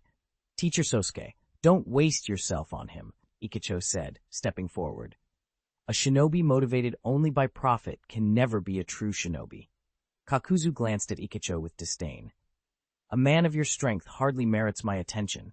No one would place a bounty on a weakling like you." At over 70 years old, Kakuzu scoffed at being provoked by such words. "If you stay by his side, you'll die along with his naivety," Kakuzu said mercilessly. He believed Mu Yue's bounty would only grow after his death, drawing greater forces and possibly making the group a target for factions seeking Ninshu heritage. "Then it's your fantasy," Ikecho shot back. "Teacher Sosuke is moving toward success. The ones who fail will be you and those who cling to your outlook." "Danger is known to everyone," Mu Yue said quietly. "Avoiding danger is human instinct, but there is something greater than that instinct." "So naivety is contagious?" Kakuzu mocked. Yet, despite his mockery, something in him shifted. This group wasn't what he'd expected. Even after recognizing him, they hadn't fled. He noticed the rogue ninjas seemed as surprised as anyone by Mu Yue's power. What gave them such courage? They were weak by his standards, and yet they hadn't run. They had even attacked. "What are you talking about?" Kakuzu barked. "If you think we'll fail, come watch and see." Yahiko's voice joined the rising tension, firm and unafraid. "Let's travel the land of rain together. After that, whether you join us or keep trying to sell me to collectors will be your choice." Mu Yue added, "But I will not lift the seal from you during the journey, for everyone's safety." Kakuzu hesitated, uncertainty flickering across his face. He thought for a moment, and to the surprise of some, agreed. He had already lost his innocent illusions long ago. The naive man he'd been had died the day he returned from his failed attack on Hashirama, wounded and betrayed. Refusal now was only a delay of the inevitable. Acceptance offered another path. 408. 6 Paths, Sage Chakra Reincarnation? Ninja Master Sosuke had once again risen to fame, and this time the reason was unmistakable: his power. Before, his Sosuke persona had been legendary enough to spark gossip. Now the notoriety came purely from deeds on the battlefield. In the ninja world, strength is everything. The quickest way to become known is to defeat a renowned strong opponent, and the more famous the fallen, the louder the ripple. Before the Third Shinobi World War, Minato Namikaze was little more than a local prodigy in Konoha. Once the war began, he proved himself by holding his own against the new AB combo and thus became the Yellow Flash, a terrifying presence on the field. A single victory doesn't guarantee fame. Timing, circumstances, and intent all matter, but it's hard to stay unknown after a spectacular feat. If Mu Yue had defeated Kakuzu in secret and neither side spoke of it, the impact would have been negligible. But Mu Yue's fight with Kakuzu was open and fierce, and the results spread fast. Too many eyes were already on him because of the so-called Ninshu heritage. Naturally, the first to hear was the Rain Village, the dominant force in the Land of Rain. Hanzo listened to the report with a thoughtful look. "He beat Kakuzu, and he kept the upper hand the whole time," he said. There weren't many really strong shinobi roaming the world. Outside the hermits of deep mountains and ancient forests, people knew something about the others, even if names weren't always familiar. Hanzo had heard Kakuzu's reputation in the black market. He wasn't an ordinary foe. Kakuzu preyed on high bounty targets, either because they were powerful or because they had special identities. If Kakuzu had been weak, he would have been killed long ago and couldn't have dominated the black market for decades. Hanzo had felt Mu Yue's aura before, and knew Mu Yue wasn't ordinary, but he hadn't expected him to cut down Kakuzu so decisively. "It's a pity he isn't from my village," Hanzo said, with a touch of regret. Hanzo faced a troublesome problem. The Rain Village had a generational gap. By the standards of a modest village, there wasn't a crisis, but Hanzo had always aimed to put the Rain on equal footing with the 5 great shinobi villages. That meant the next leader needed to be a top-tier powerhouse, and he hadn't seen anyone among the younger generation who fit the bill. Kurosaki Ichigo had recently joined the Rain Village and showed promise, but Hanzo didn't trust him yet. "I can hold on another 20 years, Hanzo decided, regaining his composure. As one of the ninja world's pinnacles, he had confidence in himself. Even though Mu Yue had beaten Kakuzu, Hanzo considered him an outstanding junior, not a rival he feared. The fight data showed Mu Yue excelled in fire release, while Hanzo's specialty was water release, the natural counter. Coupled with his experience and his taijutsu, Hanzo was certain Mu Yue wouldn't be an easy threat to him. News of Kakuzu's defeat spread beyond the Land of Rain. Neighboring nations, various ninja organizations, and Konoha's internal factions took notice. Root, Danzo Shimura, and others read the intelligence and cursed Hiruzen Sarutobi's complacency. If Konoha had reinforced its presence in the Land of Rain, they could have acted directly. Danzo's mind went to a single thing: the Ninshu heritage. If he could get hold of it, combined with the secret he'd been cultivating, would release, becoming 4th Hokage would seem inevitable. He faced a practical obstacle, though. He didn't have the forces to seize the Ninshu heritage from Mu Yue. Mu Yue wasn't just a strong individual, he commanded 72 followers, a sizable force. Danzo's solution came quickly. Ally with Hanzo, he decided. If Mu Yue intended to rebuild the Shinobi sect, Danzo couldn't ignore him. If such a force existed in the Land of Fire under another's control, Danzo couldn't sleep. Hanzo could be persuaded to eliminate Mu Yue. Danzo would obtain the Ninshu heritage in the aftermath. He also planned to deepen cooperation with the Rain Village and use the operation to build momentum for his own political ambitions. The plan seemed ideal. Neutralize a threat, seize the prize, and improve Danzo's standing. He began issuing missions at once, gather intelligence on the relationship between Mu Yue and Hanzo, and if needed, stir hostility between them. Danzo also started arranging his exit from Konoha. For such a delicate matter, he intended to meet Hanzo in person. In the Land of Earth, at Iwagakure's headquarters, Onoki scanned the reports with a skeptical smile. Ninja Master Sosuke of the Shinobi sect. Interesting. Onoki didn't care about the legend of Sosuke's past lives. He believed Mu Yue was simply someone very good at stirring trouble. In a month, he'd gone from unknown to famous and gathered followers. Onoki regretted only that Mu Yue's actions were confined to the Land of Rain. If Mu Yue had shown up in one of the other great nations, Onoki wouldn't hesitate to intervene and escalate things. He had no interest in weakening the Rain Village. Onoki preferred to use them to aggravate Tsunagakure and Kumogakure. His strategy was to prod the other major villages into exhaustions fights. Why waste effort knocking the Rain down when they could be useful? Far below, in a dimly lit cavern, Uchiha Madara listened to Black Zetsu's briefing with a frown. "Have you checked this Sosuke thoroughly?" he asked. Madara needed Nagato to remain precisely where he'd arranged. An unpredictable strong presence near Nagato could ruin his resurrection plans. Black Zetsu had looked into Mu Yue, but found nothing beyond Mu Yue's own claims. He might truly have been in seclusion, Zetsu admitted. Black Zetsu was more alarmed than Madara. Mu Yue had spoken of the Shinobi sect and the Ninshu heritage. If any trace of the Six-Path Sage's legacy existed, Zetsu feared it. If anything could stand against Kaguya's resurrection contingency, it would be a legacy tied to the Six-Path Sage. Zetsu even entertained a wild possibility, that Mu Yue was the reincarnation of the Six-Path Sage's chakra. It was an outrageous conjecture, but not entirely impossible. Why else would someone remain secluded, then emerge to restore the Shinobi sect? Still, the idea seemed unlikely.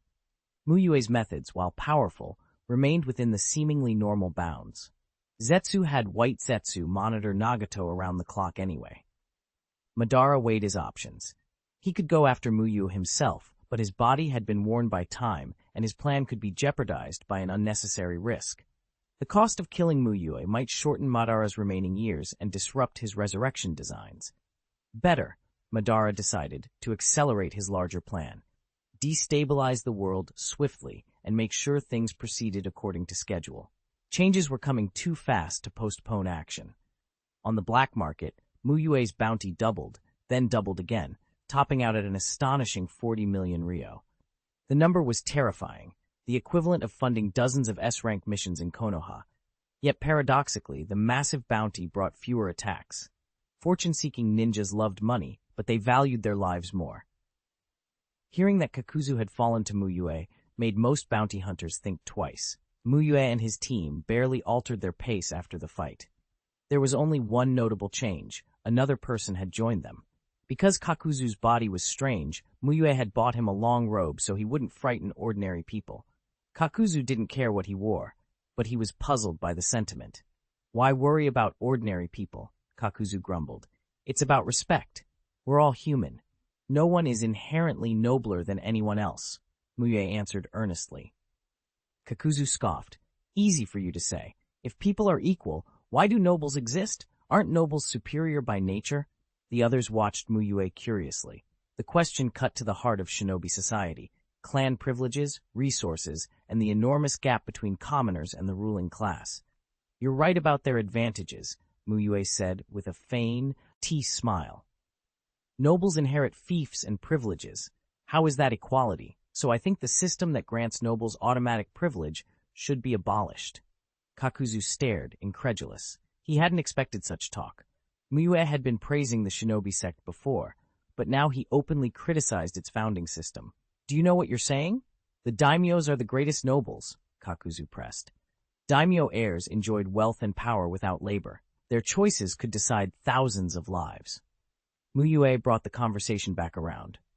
The shinobi sect I want to rebuild won't be a carbon copy of the old one. We'll learn from the Six Path Sage's successes, but we must discard what failed. The most inappropriate thing was the hereditary system. He spoke frankly about the Six Path Sage's shortcomings, an audacious move. Mu Yue explained, the original sect was a product of its era and carried inherent limits. We must keep what's good, remove the bad, and we must dare to criticize authority. A mistake is a mistake regardless of who makes it. Don't follow blindly just because someone is an authority. If you ever find I'm wrong, point it out and let me correct it. Kakuzu had no quick retort. Inside, he mentally filed Mu Yue's words away, waiting for the day the leader's convictions might be tested. The 72 followers listened and gained a new understanding of their leader. Yahiko smiled at the Akatsuki members beside him, admiration in his eyes. Uncle Sosuke is right. If I make a mistake later, you must tell me. Don't be polite with me, just because I'm leader. Yahiko felt his respect for Mu Yue deepen. From that day forward, Mu Yue's lectures shifted. In addition to shinobi techniques, he began sharing knowledge from his previous life, integrating it with the lessons of the ancient shinobi sect and the realities of the world they lived in. No text for this chapter. Let's proceed to the next chapter. 410. Fifth Disciple. Sosuke, do you know about the Rinnegan? Nagato finally asked after a moment of silence, choosing to trust Mu Yue. I do. Mu Yue smiled. It's the Six Paths Sage's eye, and it's right in front of me. Nagato stared, surprised that Mu Yue had recognized his Rinnegan without him saying anything. Don't be too surprised, Mu Yue added. There are many descendants of the Six Path Sage in the world. Anyone familiar with him can recognize those eyes. Nagato's face showed that he'd learned something new. He realized it was his turn to speak. Although these are my eyes, I can't control their power well yet. The first time I discovered I had this power was the day my parents were killed by Konoha ninja. His expression darkened at the memory, a pain he still carried from his childhood. Mu Yue patted his back gently. In the original timeline, Nagato's life was considered among the most tragic. Chosen by Uchiha Madara to receive the Rinnegan, his fate had been arranged and he lost important people again and again. Because of my parents, I hated Konoha, Nagato continued, voice low, but one Konoha ninja changed my view, Jiraiya-sensei. At the mention of Jiraiya, Nagato's expression softened. If he ranked the people who mattered to him, Yahiko would be first, Konan second, and Jiraiya third. Jiraiya had taught him many ninjutsu to help him control the Rinnegan, and had comforted and encouraged him when he was down. Nagato still sometimes dreamed of those times with Jiraiya, relaxed, joyful moments without heavy responsibility. Jiraiya had shown them that not all Konoha ninja were bad, it depended on the person. The Sannin Jiraiya, I know him, Mu Yue said with a smile. He's an amazing ninja. Jiraiya taught me a lot, Nagato answered. Once, when Yahiko was attacked, I lost control of the Rinnegan and killed the attacker. I didn't want to kill. There had to be a better solution. But hatred clouded my mind, and by the time I came to my senses, it was too late. He lowered his head. Killing was abhorrent to him. That loss of control had felt like losing himself. Even with Jiraiya's teachings, I'm still like this. Maybe I'm the one he misjudged. Someone like me can't save anyone. How can I save the world? Nagato's mood grew more dejected. Don't deny yourself like that, Mu Yue said, looking him in the eyes.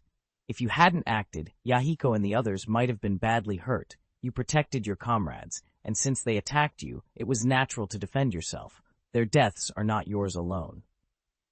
Behind Mu Yue for a moment, Nagato imagined a familiar white-haired figure. Sosuke, what do you think is the way to achieve peace? Nagato asked suddenly, curious whether Mu Yue would answer, as Jiraiya had. If you mean a guaranteed plan to achieve peace, I don't have one, Mu Yue replied. But if you mean working toward peace, that's what we're doing. Spreading the idea of peace, raising awareness, improving ourselves. Nagato glanced again. The white-haired image had gone. He and Mu Yue were different. Jiraiya's answer had been more vague. He believed suffering could make people grow, teach them compassion, and that mutual understanding might bring peace. Before he left, Jiraiya had put the heavy responsibility of seeking peace on Nagato, believing his Rinnegan might make him the Six-Path Sage's reincarnation, a bearer of hope.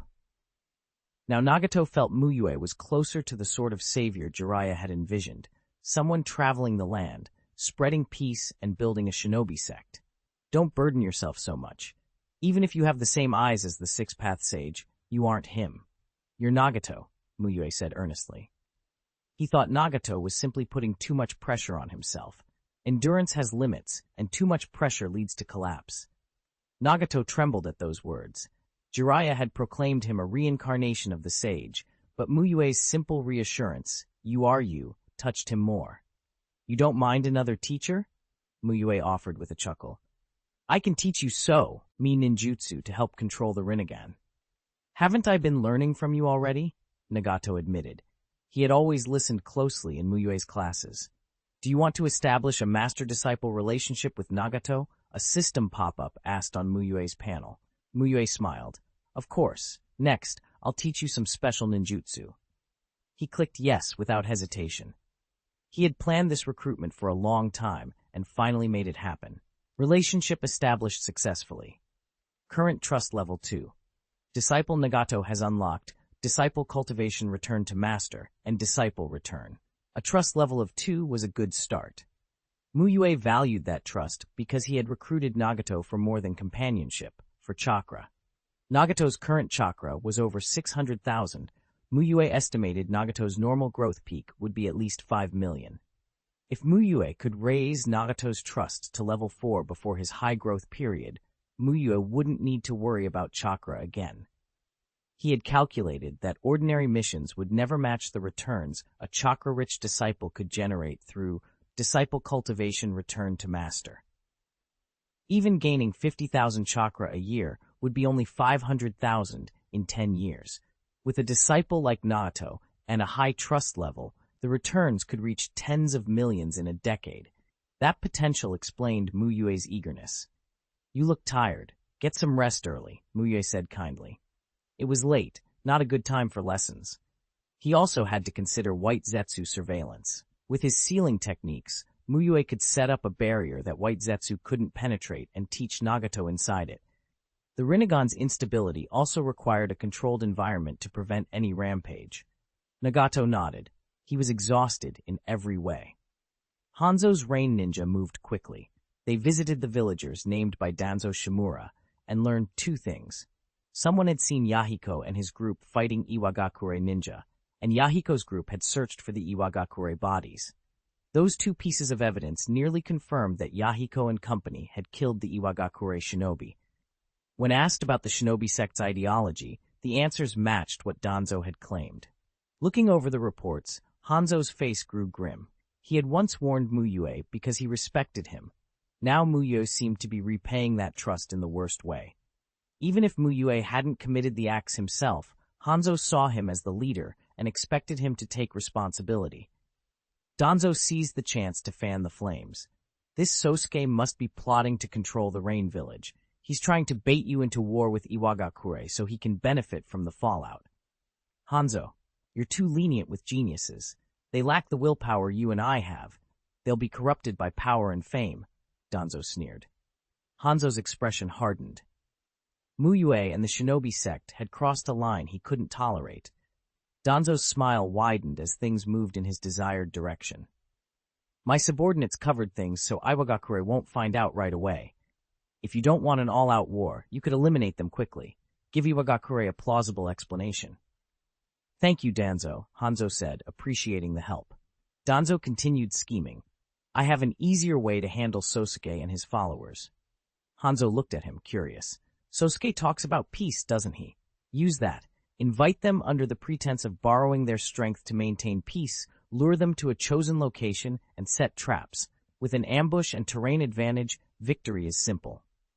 In Danzo's view, naive peace advocates were easy to manipulate. Hanzo agreed. Terrain and preparation made all the difference, even for a ninja of his caliber. I'll send Konoha ninja to assist you, but I expect your support on other matters in the future, Danzo hinted. Mutual support is what friends do, Hanzo replied. He welcomed a powerful ally like Danzo, especially since Danzo had averted a potential war this time. After concluding the plan, Hanzo dispatched an envoy to locate Mu Yue. At that moment, Mu Yue had just finished traveling the Land of Rain and formally established his shinobi sect. All the ninjas except Kakuzu had joined. Yahiko had been worried about the Iwagakure incident initially, but with no further developments, he turned his attention to expanding the Akatsuki. He believed the shinobi sect and the Akatsuki could coexist. The shinobi sect was more a set of beliefs than an organization. Some ninjas had even been convinced by Yahiko to join Akatsuki because of its reputation and strengths, but many preferred to follow Mu Yue and await his guidance. An envoy from the Rain Village arrived with Hanzo's proposal. Sosuke-sama, this is a handwritten letter from Hanzo. Please read it. The Rain Ninja presented a scroll. Mu Yue, now widely known throughout the Land of Rain, took the scroll and unrolled it. Yahiko leaned in, curious, inviting the shinobi sect to jointly maintain the peace of the Land of Rain. He read aloud, eyes shining. Mu Yue let the others gather and read. He even read the scroll aloud for those who couldn't see. Most of it was formalities. The core was Hanzo's offer to cooperate. The ninja of the shinobi sect reacted with shock and joy. To them, Hanzo's letter was almost like a personal endorsement from the village's most respected figure. Yahiko, who idolized Hanzo, was thrilled, but not everyone was impressed. Ikechu felt uneasy. He didn't deny the shinobi sect's potential, but the group was still fragile. The only truly powerful member was Mu Yue. If Hanzo wanted Mu Yue's strength, he could have simply attempted to recruit him directly. Such a formal invitation for cooperation seemed oddly excessive. 411. Identity exposed. I need to discuss this with my companions before I can give you an answer, Mu Yue said, withholding his decision. The envoy from the Rain Village nodded in understanding and backed away a few paces. Uncle Sosuke, this is a huge opportunity to spread the shinobi sect's ideals across the Land of Rain and to speed up our peace plan, Yahiko said, eyes shining with excitement. He didn't speak out of admiration for Hanzo or a desire to cozy up to the Rain Village leader. He truly believed this offer was a rare chance. The Rain Village was the strongest force in the Land of Rain, and even among the wider shinobi world, it ranked just below the 5 great villages. Hanzo himself was a demigod among ninja. If the shinobi sect could form the kind of partnership described in the scroll, their influence would leap forward. A formal tie with the Rain Village would make the shinobi sect almost semi-official, recognized by the Land of Rain. If Hanzo had invited Yahiko's Akatsuki instead of the Shinobi sect, Yahiko would have accepted on the spot. That's true. The other side is Hanzo, the demigod, a fellow Shinobi sect member agreed. Yahiko's argument swayed most of the group. They saw a bright future. Nearby, Kakuzu smirked. With his experience, he could smell a trap. This sort of cooperation always seemed too clean for comfort. I admit it's a good opportunity, but something feels off, Ekecho said after a moment's thought. If we're the talented upstarts and the Rain Village is an established powerhouse, no matter how much an expert respects a prodigy, you don't usually put them on equal footing and propose cooperation like this. If Hanzo had merely offered the Shinobi sect patronage, Ikecho would have understood. Hanzo could have been spotting potential. But Hanzo's scroll presented the Shinobi sect as an equal partner, asking them to jointly maintain peace across the Land of Rain. That overestimated the fledgling group. The Shinobi sect had fewer than 100 members, their strengths uneven. Aside from Mu Yue, they were mostly promising rather than proven. Ikecho's reasoning cut through the excitement. Many of the Shinobi sect members fell silent. His logic was clear and persuasive. Maybe it's a trap or a disguise, some of the more opportunistic members muttered. When something looks too good, the pie can be the bait. I think you underestimate both our sect and Hanzo's generosity, Yahiko snapped back. He wasn't easily swayed. He knew Ikecho's point made sense, but he also believed that excessive caution could mean missed opportunities. Bold moves sometimes yielded the greatest gains. He reminded them how, when the three Sannin fought Hanzo, most people avoided the battlefield. Yet he and his friends sought out Jiraiya and learned a great deal. Yahiko's passion rekindled the hopeful atmosphere. You've succeeded once, boss, Juju said, slapping Yahiko on the back. Others warmed to the idea. Hanzo had a reputation for treating competent outsiders well. Even enemies who proved themselves could be spared and elevated. Yahiko argued that since they were from the same land as Hanzo, he would be even more lenient. I don't idolize Hanzo, but his character is admirable, another sect member said. Ekecho opened his mouth, but couldn't refute it. The only way to counter Yahiko's optimism was to prove Hanzo untrustworthy, but Ekecho couldn't. Hanzo's only current blemish was the failed war that left the Land of Rain in turmoil. But Hanzo himself had performed well. It was the Rain Village's other forces that suffered. That charge hardly stuck. Kakuzu's mocking smile widened. To him, Yahiko was dangerously naive. Nagato, what do you think? Mu Yue asked, turning to the boy. All eyes shifted to Nagato, who suddenly found the attention overwhelming. After a moment, he settled himself. I think it's fine, he said. He hadn't been swayed by Yahiko alone. This was his own judgment. Pain isn't resolved by inflicting more pain. It's eased through understanding. A partnership could let the Shinobi sect and Rain Village see each other's wounds and begin healing. That, Nagato thought, would be a real step toward peace. See, we think alike, Yahiko crowed, slinging an arm around Nagato's shoulders. Mu Yue proposed an anonymous vote to settle the matter. Each member wrote their opinion on a scrap of paper and dropped it into a simple wooden box Mu Yue had made. When he counted the ballots, he announced, 45 support cooperation with Hanzo, 29 oppose. Yahiko grinned. Ikecho let out a soft sigh, and Kakuzu chuckled darkly. The result had seemed likely after Yahiko's speech. Mu Yue stepped forward and addressed the Rain Village envoy.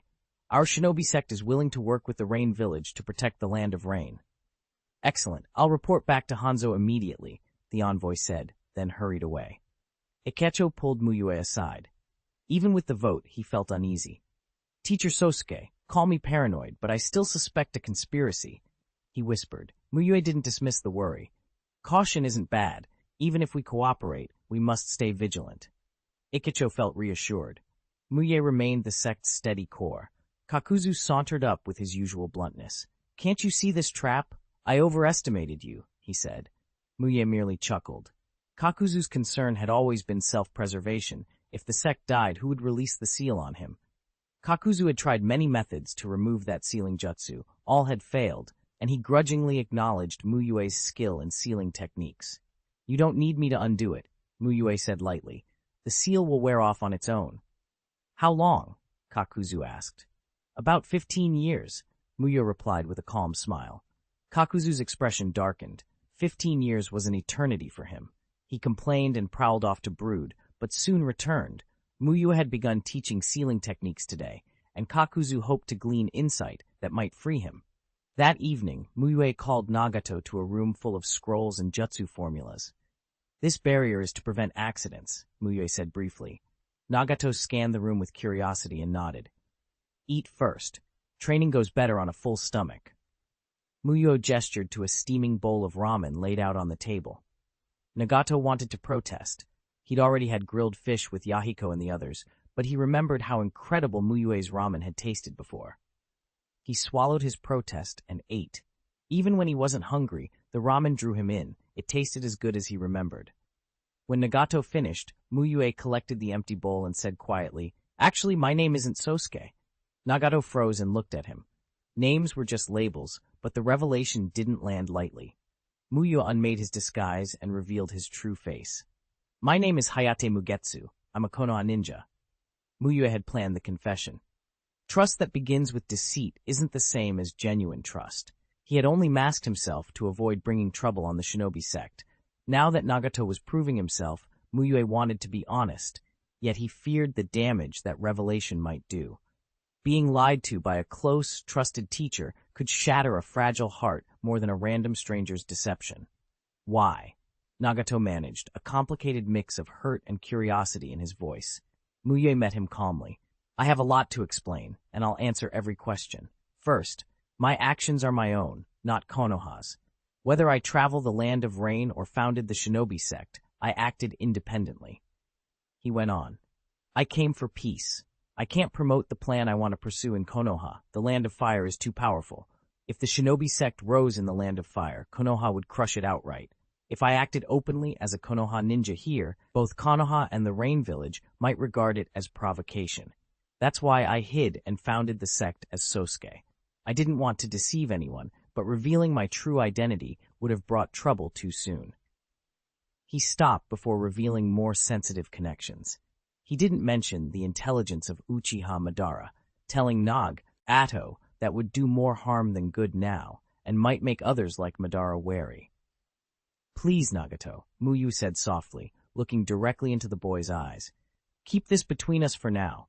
I want to treat my sect companions honestly, but the time to do that hasn't come." Nagato's emotions shifted.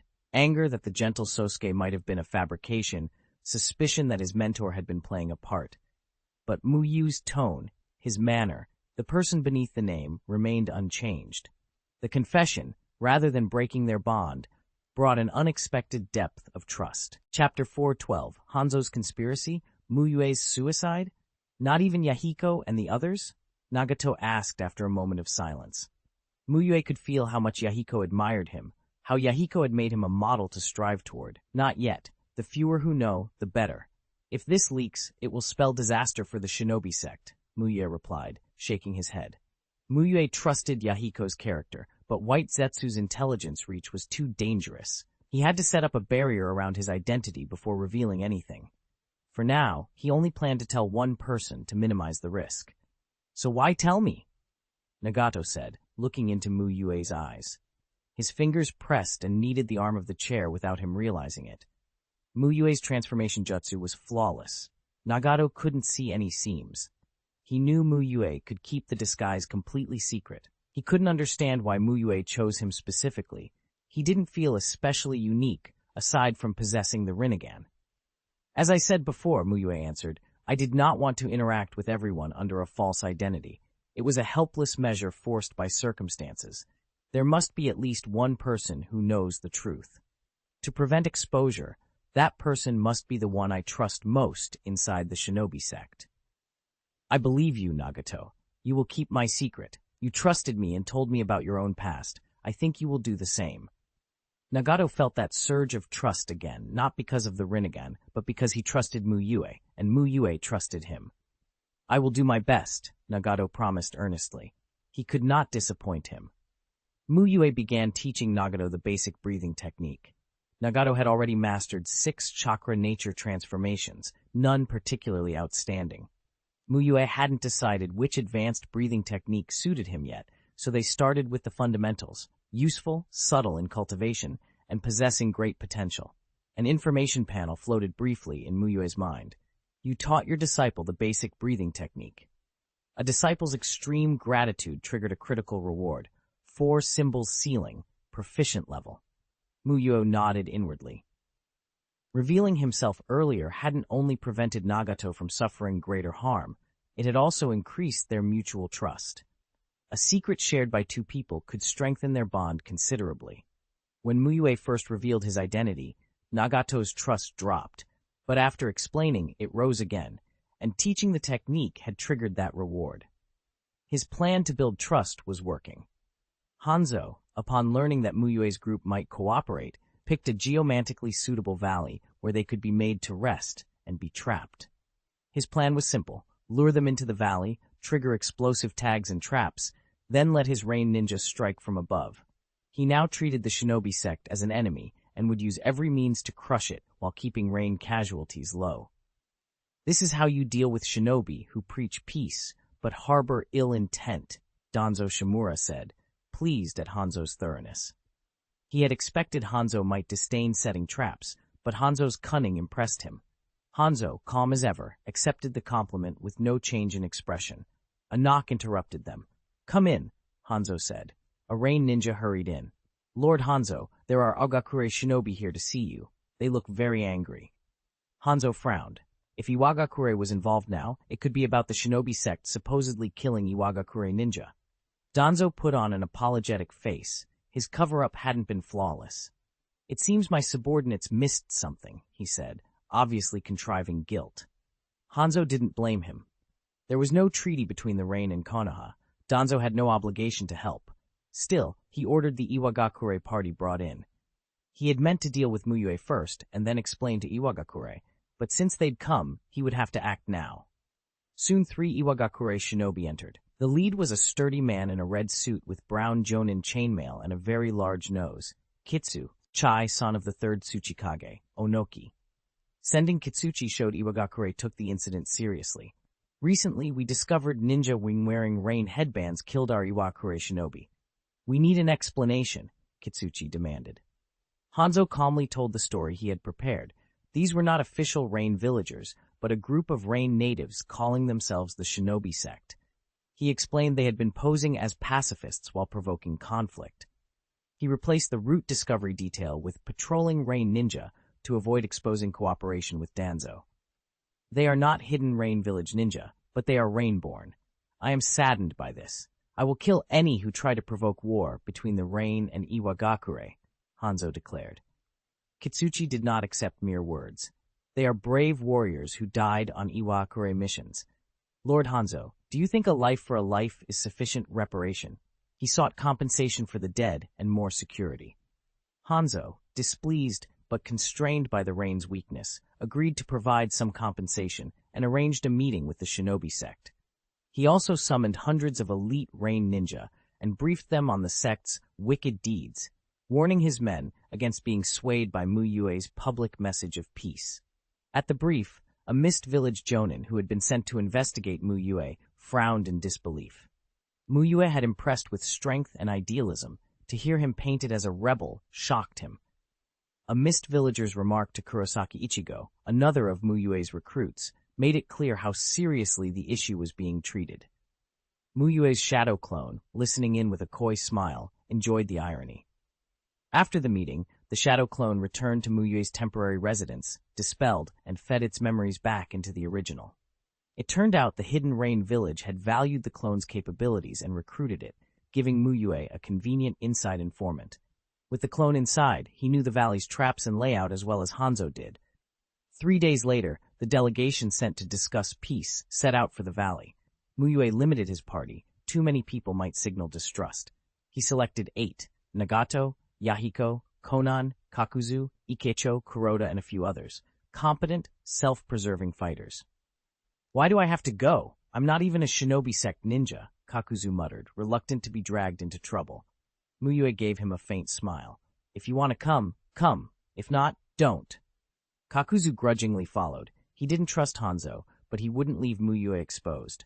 At the valley entrance, Hanzo waited with only 2 subordinates. He noted Kakuzu at Mu Yue's side with mild surprise. Kakuzu had survived many black market scrapes. Hanzo shrugged. An extra body would not stop him. Danzo watched from the shadows, smiling.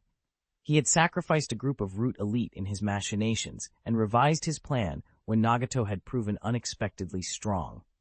Iwakuri's Kitsuchi watched as well, curious about a man the rumors called a demigod facing a rising figure like Mu Yue. They walked into the valley together, talking lightly. The narrow entrances and steep cliffs made perfect ambush terrain. Hanzo answered Yahiko's eager question on stabilizing rain peace with a short, pragmatic speech about strengthening ninja forces and eliminating domestic organizations that would incite war. Then Hanzo signaled. He flashed to the top of the valley with body flicker. His two companions retreated and detonated explosive tags. The valley erupted in a thunderous blast and choking smoke. Hanzo expected the explosion to wipe them out. But when the dust cleared, Mu Yue and his group stood behind a flowing water barrier, complete and unscathed. Mu Yue had condensed chakra at the moment of detonation and formed a perfect water formation wall. Not a speck of dust touched them. Hanzo's brow tightened. The traps had not worked as intended. The blast had been blunted at the periphery. Still, he had 100 elite rain ninja and himself. He could fight directly. Hanzo wants to kill us, Kakuzu sneered, contemptuous of Yahiko's earlier admiration. Yahiko's fanboy image of Hanzo shattered instantly. Betrayal had replaced reverence. Rain began to fall in heavy sheets. Ironically, a blessing for Hanzo, a master of water release, and a hindrance to Mu Yue's fire specialty. Yahiko demanded an explanation, distraught. We agreed to work for peace. Why are you doing this? Am I not maintaining the peace of the land of rain? Hanzo replied coldly. If you truly want peace, then die. The land of rain will be better off without the Shinobi sect. Yahiko clenched his fists, stunned and furious. Kakuzu, watching the betrayal, felt an ugly familiarity with the moment, as if it mirrored his own cynical past. Sensei, I'm sorry, Nagato murmured to Mu Yue, feeling guilty for supporting the cooperation. Mu Yue patted his head. It's not your fault. You're a victim. If anyone bore blame, Mu Yue thought, it fell partly on him. He'd known the risk, but had hoped the conflict would force growth and maturation in his disciples. Avoiding the meeting entirely would have delayed the problem, not solved it. He believed that surviving this crucible would strengthen them.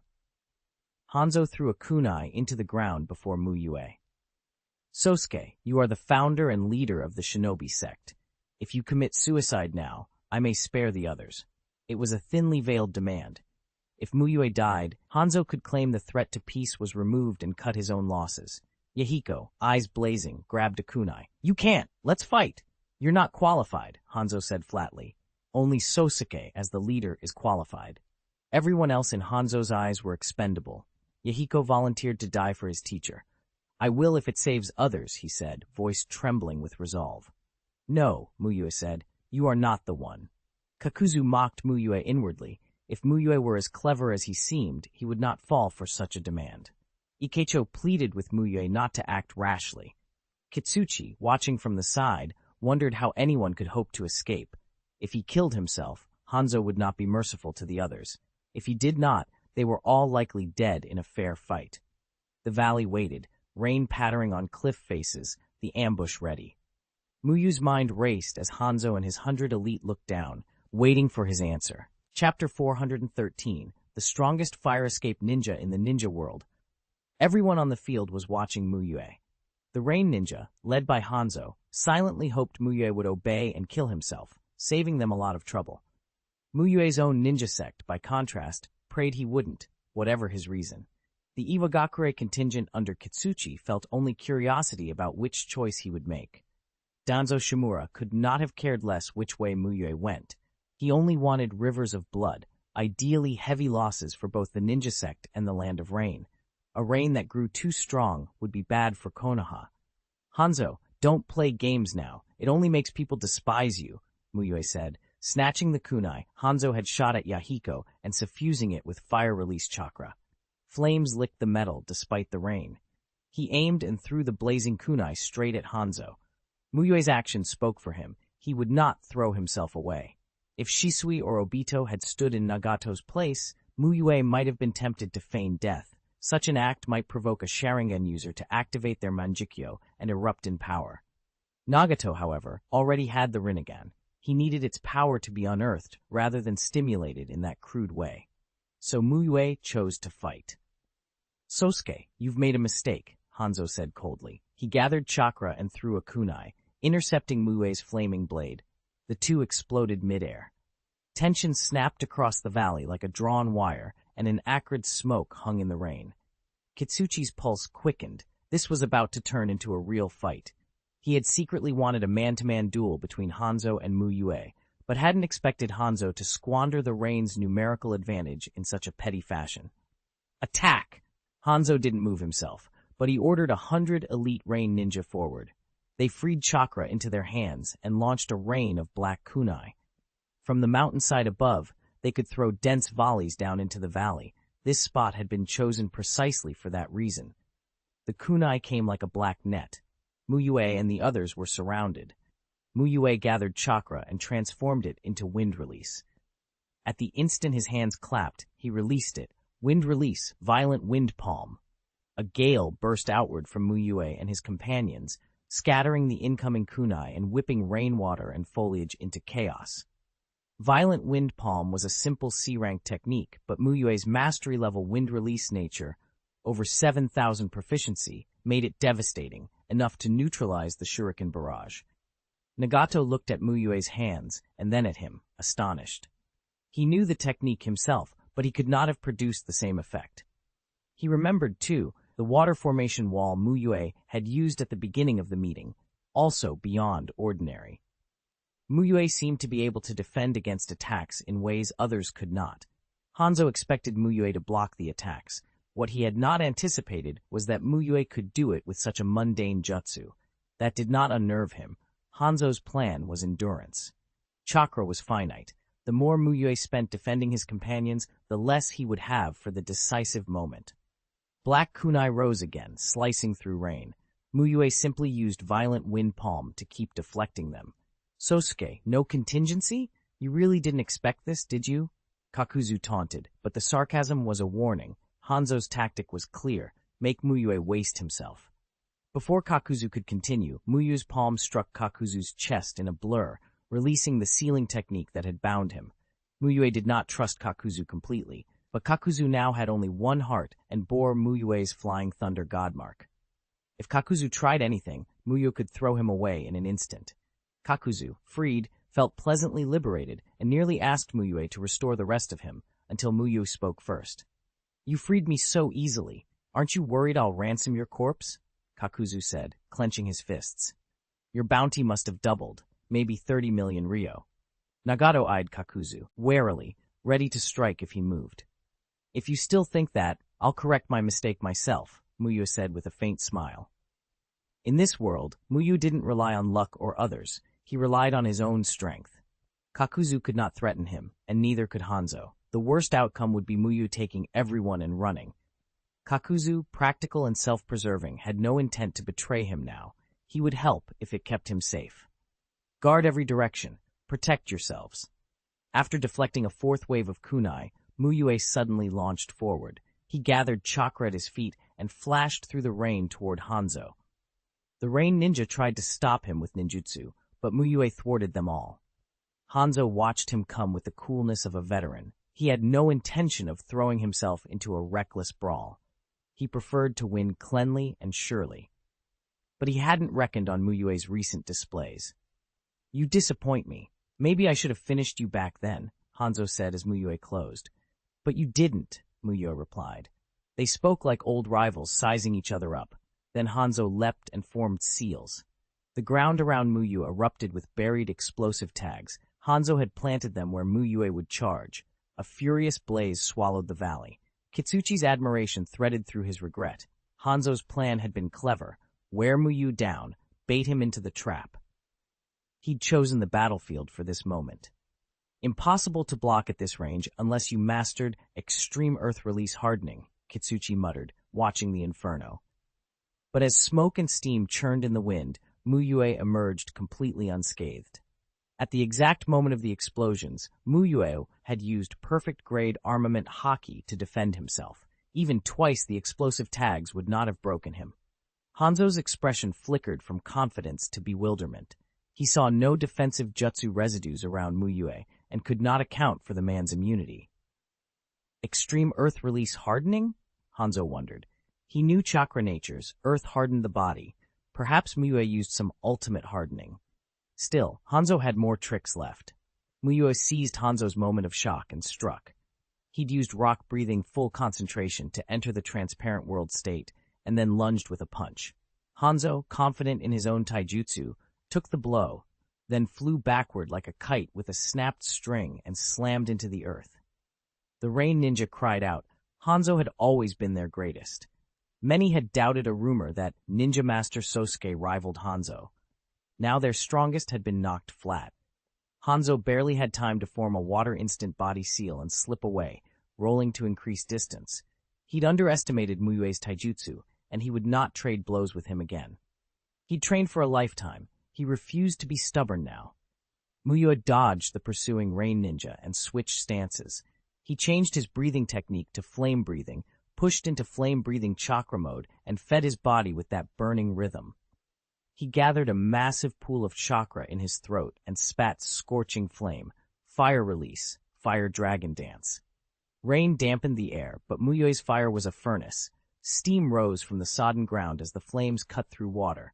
Hanzo's face turned grim at once. Taijutsu had failed him. Fire in a downpour was suicide, unless that fire was beyond ordinary. Hanzo shaped his hands, roaring out a titanic water stream and manipulating the surrounding water. Super Water Dragon Bullet Technique. A monstrous water dragon formed, circling Hanzo and growing thick from the gathered rain, its horns vast as pillars. The two forces barreled into one another. Sasuke's fire split into 6 fire dragons to meet the water. The collision shredded the earth and blackened the soil. Shockwaves toppled trees and sent rain scattering in a chaotic gust. Danzo's lips tightened. This was not what he'd expected. Hanzo's water should have doused any fire. How could Mu Yue's flames push back? Was his fire release stronger than Hiruzen's? The water dragon began to dissipate under the heat. The fire dragons shrank too, but far more slowly. The flames began to overwhelm Hanzo's water. Hanzo's calm eroded into outright shock. For the Rain Ninja to see a fire release suppress their champion's water release in a downpour meant only one thing. Mu Yue's fire release mastery far outstripped Hanzo's. Hanzo suspected something monumental. Perhaps the fire drew on Ninshu heritage, or something equally abnormal. Some Rain Ninja rushed to assist Hanzo with water release, water formation wall, wild water wave, but Mu Yue's sustained output pushed a merged, concentrated fire dragon through. Hanzo, relying on water instant body and the aid of his men, managed to avoid being hit, but every mark scorched him, the ground, the smell of heat, the prickling on his skin. He licked dry lips and regarded Mu Yue with newfound seriousness.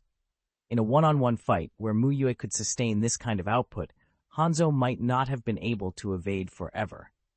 Mu Yue let out a heavy breath and withdrew from flame-breathing chakra mode. His full-power fire release had cost him much chakra. Before he became a chakra tank like Nagato, such a move was a 1- or 2-use trump card. Kitsuchi realized something big. If Mu Yue survived this, the political balance in the Land of Rain could change. Danzo, too, watched with interest and concern. A stronger Mu Yue and Nagato were greater long-term threats to Konoha. Hanzo, seeing the threat Mu Yue now posed, dropped his reserve. He summoned his salamander. Its breath could spew venom so virulent even Tsunade would have trouble curing it. White mist exploded as the giant salamander slithered onto the field. All ninjas, attack the ninja sect at full force, at all costs. Hanzo roared. He could no longer play coy. If Mu Yue's comrades were injured, it would distract Sasuke. Hanzo wanted Sasuke gone, even if it cost many of his own men. Hundreds of elite Rain Ninja surged down the mountain, closing on Nagato's group. The field turned chaotic. Kakuzu saw Hanzo's intent immediately. Hanzo's water release couldn't match Mu Yue's fire release. His remaining strategy was to hit Mu Yue through his allies. Kakuzu had watched Sasuke closely and knew what mattered to him, the ninja sect. If any of Sasuke's people were harmed, it would affect Sasuke's concentration. Yehiko clenched his fists. As much as he had once admired Hanzo, that image was gone. Nagato gathered chakra with iron resolve. He would protect Yahiko, Konan, and everyone else. Konan readied paper shuriken honed by paper ninjutsu. Ikicho, a novice in such grand battles, pulled out kunai with explosive tags and gritted his teeth. Pay attention to the one with the Rinnegan, Danzo ordered his root operatives. If necessary, seize it. The thought of the Rinnegan falling into their hands could not be ignored. Should we help Hanzo? An Iwagakure Jonin asked Kitsuchi. Wait and see, Kitsuchi replied. The rain beat down, boots sank in mud, and the valley filled with the roar of chakra. Two titans had declared themselves, but the battle had widened into something far more dangerous than any of them had expected. Chapter 414, The Power of the Samsara Eye. Hanzo stood atop the salamander Ibus and pulled his chain scythe from a scroll. The scythe was his preferred weapon, and the added chain made it even more versatile, greatly extending its reach. He had once defeated the famed Land of Iron genius Mifune with a single EI slash using that very scythe. Still, Hanzo was not willing to fight Mu Yue in close quarters. He feared losing. From the start of the confrontation, Mu Yue had outmatched him in every way, and Hanzo no longer believed he could kill him alone. Hanzo planned to use the chain's reach to keep Mu Yue at bay. The scythe itself was coated with a potent toxin. Even a graze would let the poison spread quickly. His strategy was straightforward. Hold Mu Yue off while 100 elite rain ninja sacrificed themselves against the Shinobi sect, forcing Mu Yue to reveal a weakness. It was the last option Hanzo had. If he could start over, he would have brought the entire rain force.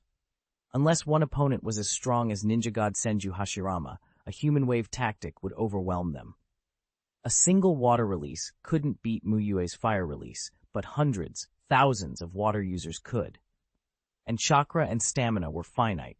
Even Mu Yue could not casually unleash his most powerful techniques again and again. I underestimated your personal strength. If I'd summoned my ninja beast from the start, things might have been different. You won't have another chance now, Hanzo said, lowering his voice, preparing to truly commit. He would hold Mu Yue in place until a weakness appeared. Mu Yue calmly produced an anti-poison mask from a scroll and fitted it on. He would not face Hanzo unprepared. He had several of the masks ready. Hanzo scowled. Mu Yue had carried a mask with him to their meeting. If Hanzo didn't act, Mu Yue might attack at any time. Poison spray, Hanzo ordered.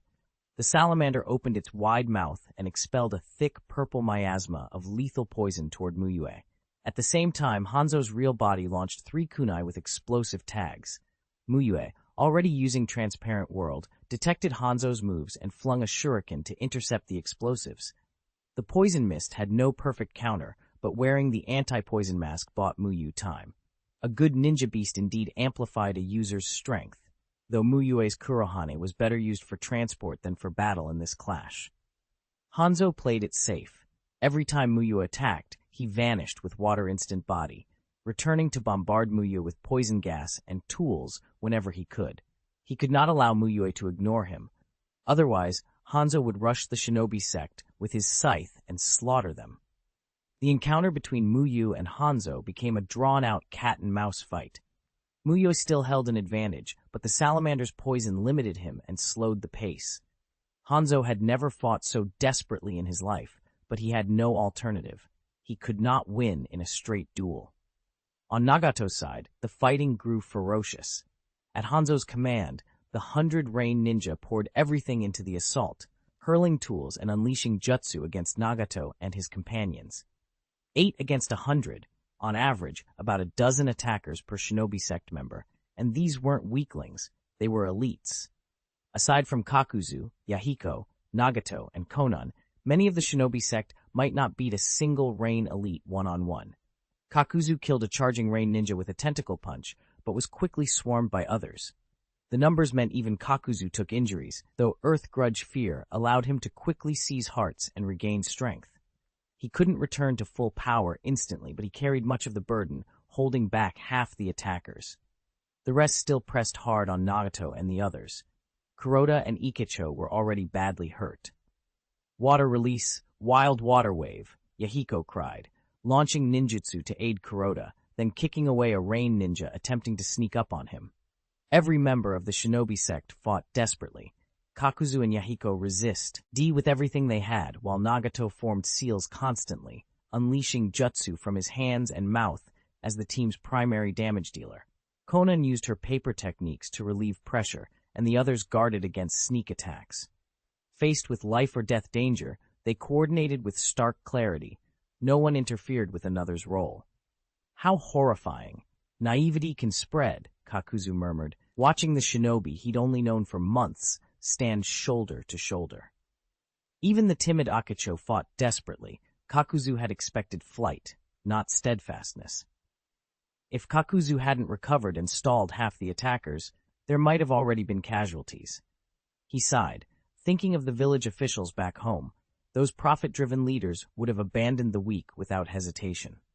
If his village had been like this then, he thought, the outcome would have been different. Despite their coordination, the Rain Ninja's numbers and strength created an ever-growing disadvantage.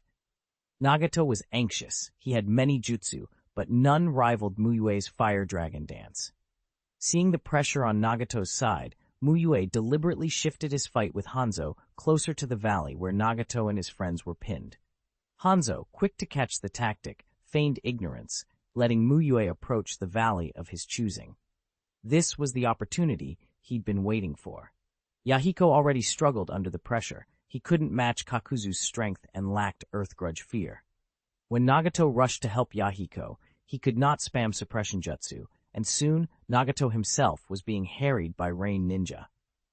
Wind Release, Wind Blade. Mu Yue flashed to the side of the rain attackers and sliced 2 deadly wind blades through them, instantly killing those surrounding Nagato and Yahiko. The Rain Ninja knew Mu Yue was their greatest threat and swarmed him, but his agility rendered their attacks ineffective. At that moment, Hanzo struck. A look of triumph flickered across his face as he condensed chakra and fired a slender water stream at Mu Yue. "Teacher, look out!" Nagato began to shout, but Hanzo's timing was perfect. Before the warning fully registered, the water pierced Mu Yue's abdomen. Blood spattered, a hole gushed with crimson. Mu Yue had only just dodged enough to avoid a fatal strike, but the wound was severe, and through it, Hanzo's poison could enter. Nagato, standing not far away, saw the blood clearly. In that instant, the sight of blood stained his whole world as if the world itself had been cursed. What a pity. If Sosuke hadn't brought people, Hanzo would have had no way, Kitsuchi said, regret evident in his voice. He admired Mu Yue's honor and righteousness more than Hanzo's scheming.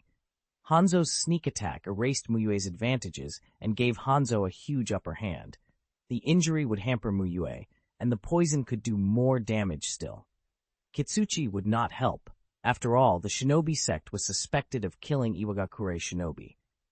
Danzo Shimuras barely concealed a smile. The situation was unfolding in the way he had hoped.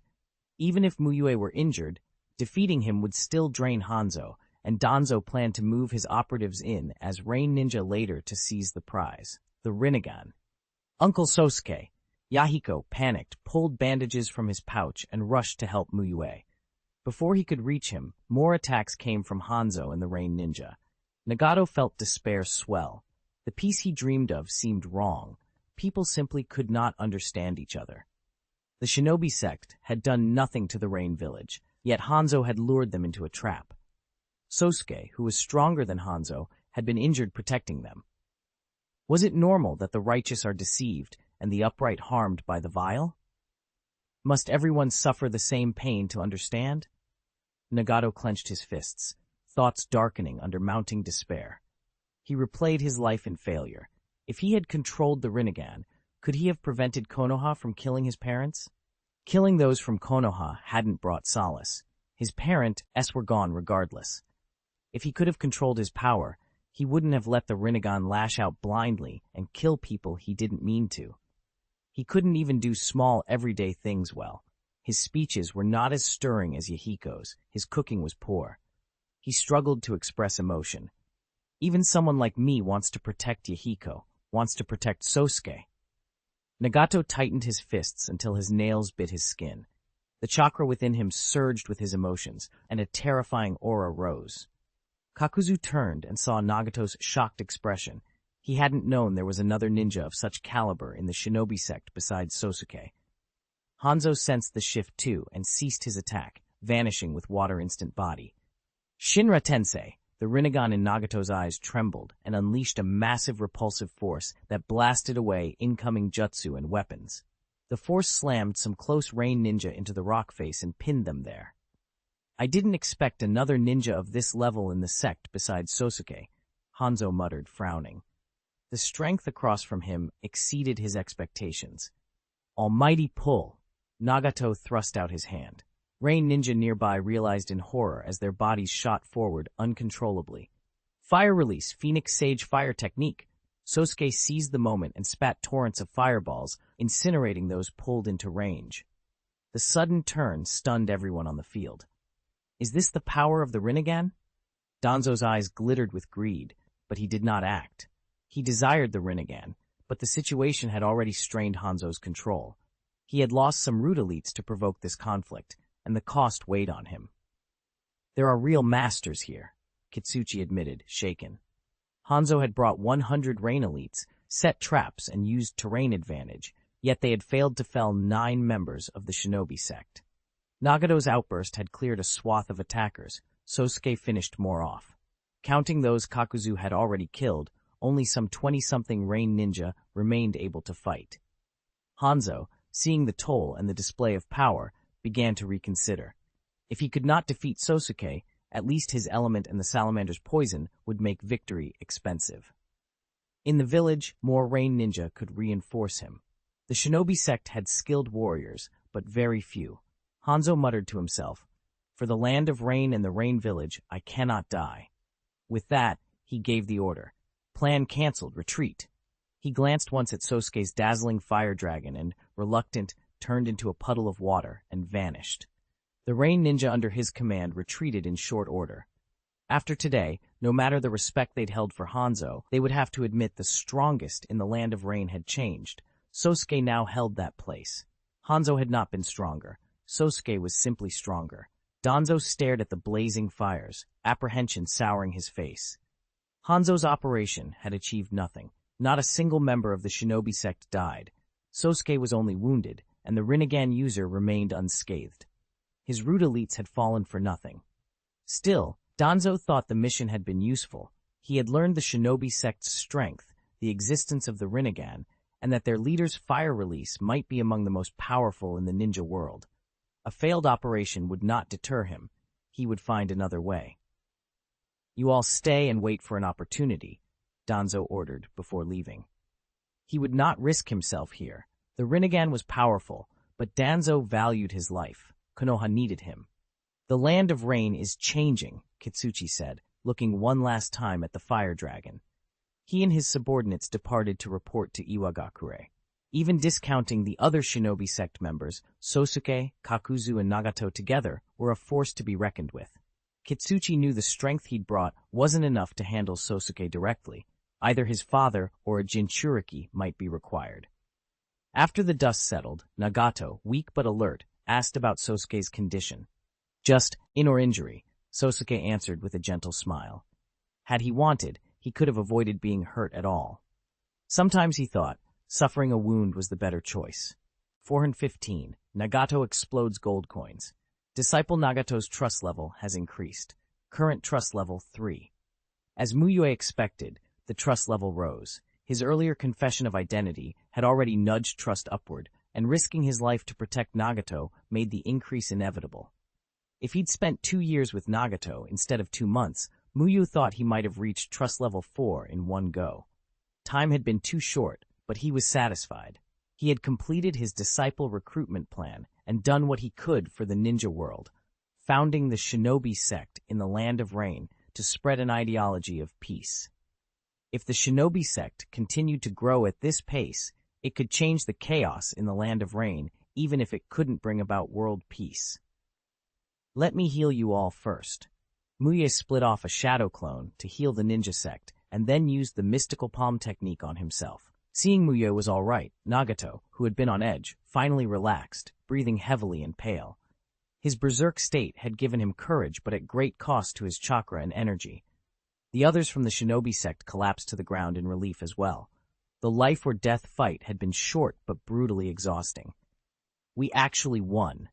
Ikecho, slumped in exhaustion, sounded half in disbelief. He had assumed the best they could hope for was a successful escape under Mu Yue's lead. Their opponent had been Hanzo, the demigod, the strongest in the Land of Rain, backed by many elite rain ninja. For them, this was a total victory. No deaths, only injuries. Ikecho knew, however, he'd contributed little. The victory belonged to Mu Yue, Kakuzu, and Nagato. Mu Yue was the MVP. He held Hanzo back and intervened at the crucial moment. Kakuzu had single-handedly stalled many rain ninja.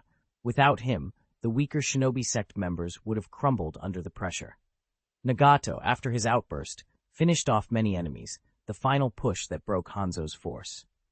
Despite the rare victory, the scene was quiet. Even Yahiko, usually the most talkative, sat in silence. The reasons varied. Nagato and Ikecho were simply too tired, while Yahiko was stunned. He had once genuinely admired Hanzo and dreamed of being like him. Being invited by his idol to work together to preserve peace had felt like a dream. But that invitation had been bait. Hanzo wanted to eliminate the Shinobi sect. Why did it turn out like this? Were all those rumors false? Were they all spread by Hanzo? Yahiko whispered, unable to make sense of it. Kakuzu finally broke the silence. Sosuke, you're a strange man, he said while sewing his body back together, looking at Mu Yue. He wasn't sure how to judge Mu Yue.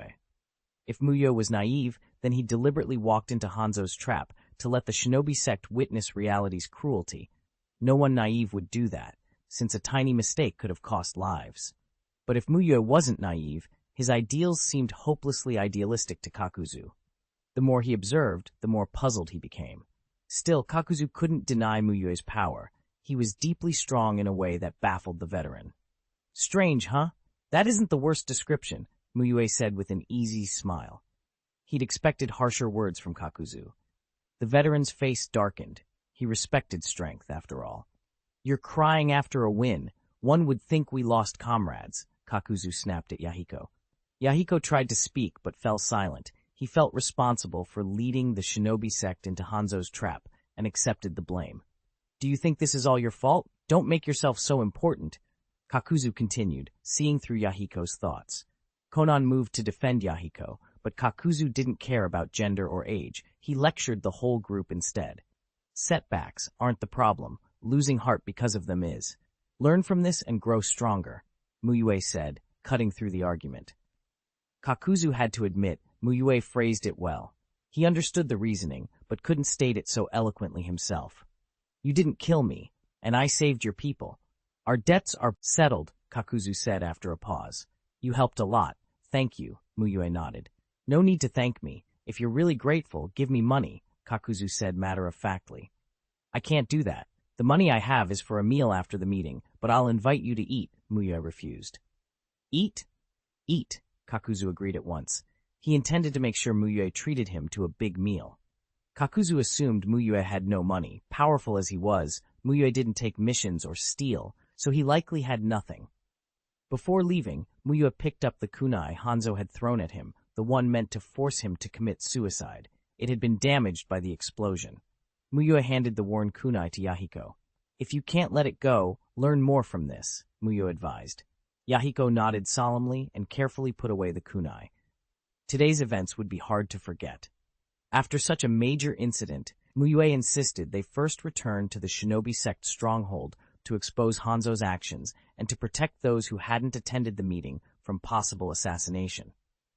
Seeing the stronghold and the village peaceful and intact, Yahiko and Ikecho felt relief. Kakuzu assumed Mu Yue had planned for contingencies. Mu Yue gathered the Shinobi sect and laid out Hanzo's conspiracy. The members were incredulous. If Mu Yue hadn't told them, they never would have believed Hanzo could do such a thing. Many didn't like Hanzo, but no one thought him a treacherous schemer. He'd been seen for decades as a broad-minded, formidable leader. I never expected Hanzo to be like this. Are you okay, boss? Juju asked, immediately believing Mu Yue and looking at Yahiko with concern. Though often jocular, Juju knew Yako would be shaken. I'm fine. Uncle Sosuke is strong. This is on Hanzo, Yahiko replied. With Kakuzu and Mu Yue's reconciliation, Yahiko had begun to accept what happened. Who Hanzo was mattered less now than what Hanzo would do next.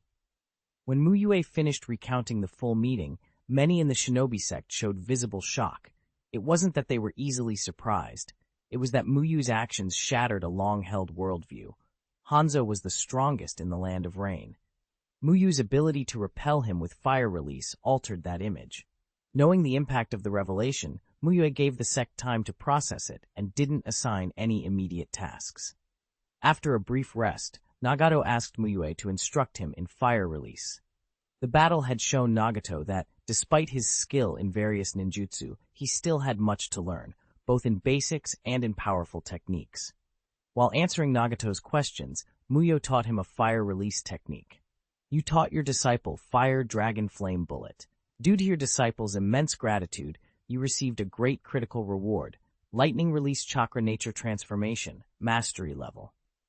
Mu Yue inwardly noted the reward. Although he'd already earned Mastery Level Lightning Release Chakra Nature Transformation through grinding classes, his proficiency was still low. Receiving the reward repeatedly could increase his mastery. But the best reward of all was Nagato's daily disciple feedback, which steadily increased Mu Yue's chakra. Disciple Nagato diligently cultivates chakra. Chakra increased. Disciple feedback chakra plus 240. 240 chakra points in one day. If Mu Yue had tried to grind that from classes, he'd need 12 small classes. This made Mu Yue optimistic about chakra independence. In a few years, after mastering the breathing technique chakra mode, he might not have to rush turning it off. Armament haki could be used freely alongside ninjutsu without worrying about consumption. Since the lesson wasn't especially sensitive, Mu Yue taught it openly. Other shinobi sect members came to listen, and even Kakuzu paid close attention. Having defeated the Land of Rain's strongest water release user with fire release, Mu Yue's instruction had undeniable value. He lectured until evening. They ate at the stronghold for lack of time. That night, Kakuzu lay in his room, replaying Mu Yue's lecture. If this guy charged for classes, he'd make more than me, he thought, admiring Mu Yue's teaching ability. Mastery and the ability to teach are different skills. After a while, Kakuzu jolted, realizing he'd thought about leaving earlier. He'd said their debts were settled because he planned to run. But I haven't had Sosuke's meal yet, he muttered, sitting up. Whether he left or stayed didn't feel decisive. He had no home to go back to. His ties to the hidden waterfall village had been severed by betrayal. He'd been wandering the ninja world, following high rewards. Someone like Sosuke, and an organization like the Shinobi sect, would clash with strong opponents and likely meet bounty-bearing shinobi. Kakuzu remembered his initial fight with Mu Yue. He knew Mu Yue was powerful, and that in the battle with Hanzo, Mu Yue had held something back. He reflected on being confined within the Shinobi sect and used that time to study its people and ideology. After thinking it over, Kakuzu lay back down. Following the sect meant opportunities, battles, bounties, and Mu Yue's classes. Besides, Mu Yue had promised him a meal. He'd at least eat before deciding anything else. Meanwhile, far away, Black Zetsu reported the entire incident in the Land of Rain to Uchiha Madara. Sosuke knows about the Rinnegan, but he doesn't seem interested. His strength is high. He suppressed Hanzo's water release with fire release, even in the rain. It shouldn't affect my plan in the short term, Madara replied without much concern. To the ninjas of the Land of Rain, Hanzo's reputation was absolute, but to Madara, Hanzo was an unremarkable junior. Aside from Hashirama, Madara looked down on most others. Keep an eye on him and gather information, Madara ordered after a moment's thought. Nagato held a crucial role in Madara's resurrection plan. His successor would guide Nagato. If Mu Yue remained by Nagato's side, he would be an obstacle to remove. Black Zetsu, who had hoped Madara would propose more immediate action against Mu Yue, felt slightly disappointed at Madara's casual response. Black Zetsu had started to value Mu Yue. His display of fire release made the so-called Ninshu heritage seem more credible. How could an ordinary person cultivate fire release to such a level? After living for thousands of years, Zetsu thought he knew the limits of typical shinobi. Madara will do for now. That's fine. As long as the Eye of the Moon plan succeeds, the final step will be simple, Black Zetsu decided. He began to think about handling this Sosuke himself. 416 returned to Konoha. After Hanzo's defeat, the name Ninja Master Sosuke raced across the shinobi world with astonishing speed. The shockwaves from that single event dwarfed almost everything that had come before. Kakuzu had been strong, but his reputation had been limited, known mainly to the powerful and to black market circles. Hanzo, however, was a different story. From great villages to small, from official forces to rogue ninjas, everyone knew of Hanzo the Salamander. Even ordinary folk had heard his name. So when word spread that Hanzo had led his troops and been beaten by Ninja Master Sasuke and the Shinobi sect, it became a headline the entire world couldn't ignore. That the story spread so widely wasn't only due to Hanzo's fame. Someone was fanning the flames behind the scenes. Mu Yue was mildly surprised to learn the news had gone global. He hadn't ordered the Shinobi sect to publicize anything. The Rain Village even issued an official denial, claiming Hanzo hadn't acted at all, much less been defeated. Paradoxically, that denouncement only made people believe the story more.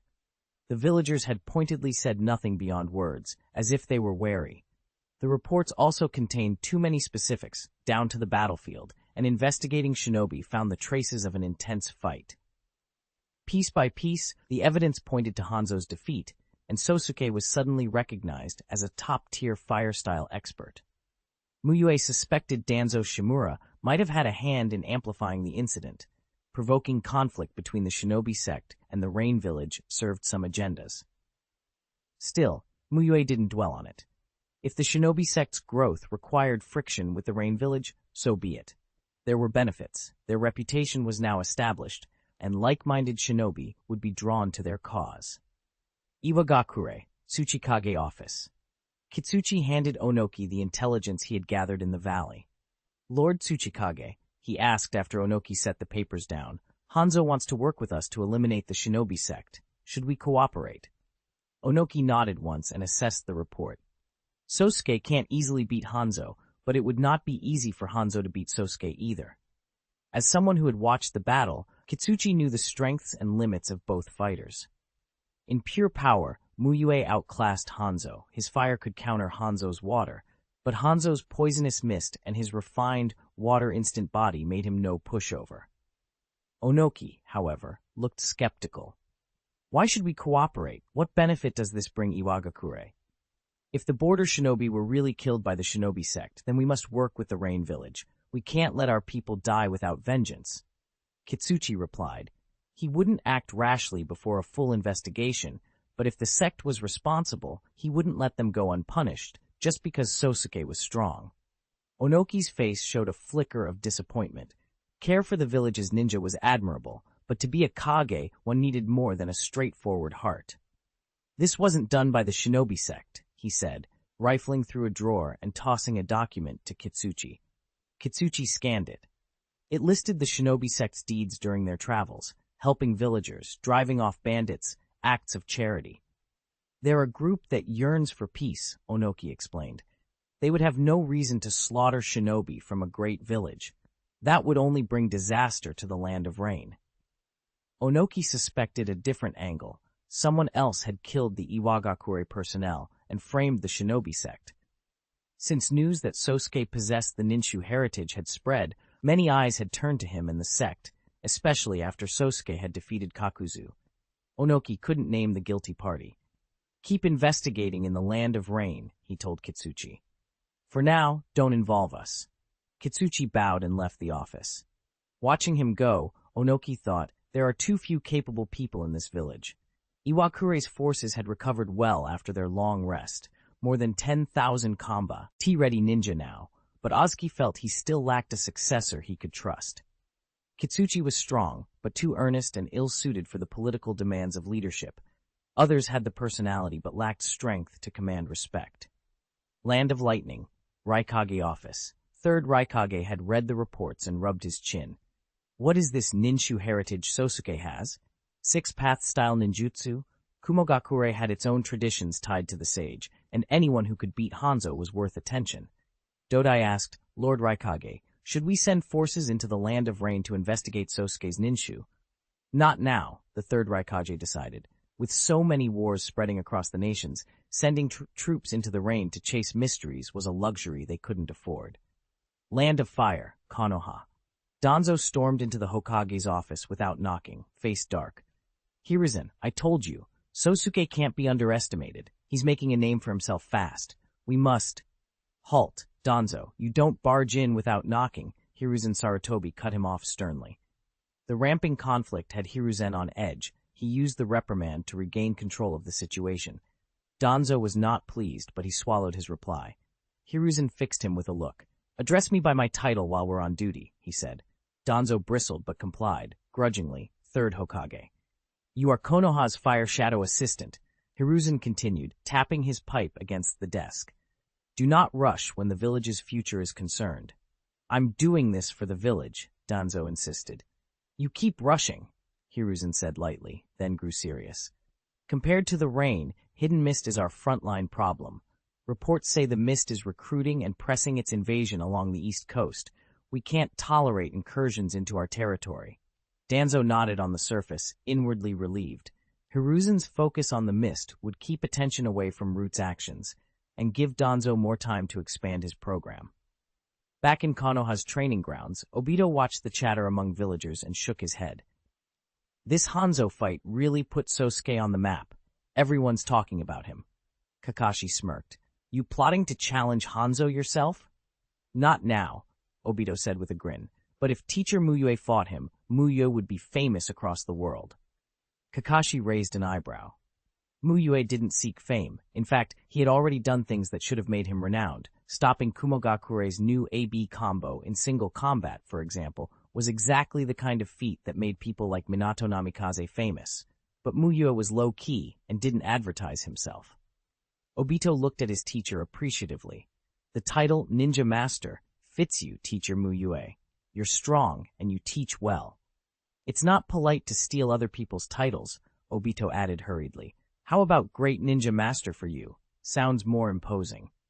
Mu Yue tapped Obito on the head with a precise finger. Enough idle talk. Stop dreaming. And as for the Great Fire Destruction, Shisui uses it much more skillfully than you do. Obito laughed it off. He knew he lagged behind Shisui in most jutsu learning except flame breathing. He compared overall combat power instead of specific technique progress. Mu Yue stepped into an open area and demonstrated. He condensed chakra in his throat, converted it into a vast stream of fire, and exhaled it instantly, a searing sheet of flame that could become a sea of fire. After the demonstration, he broke the move down, explained the mechanics, then showed it again in slow motion.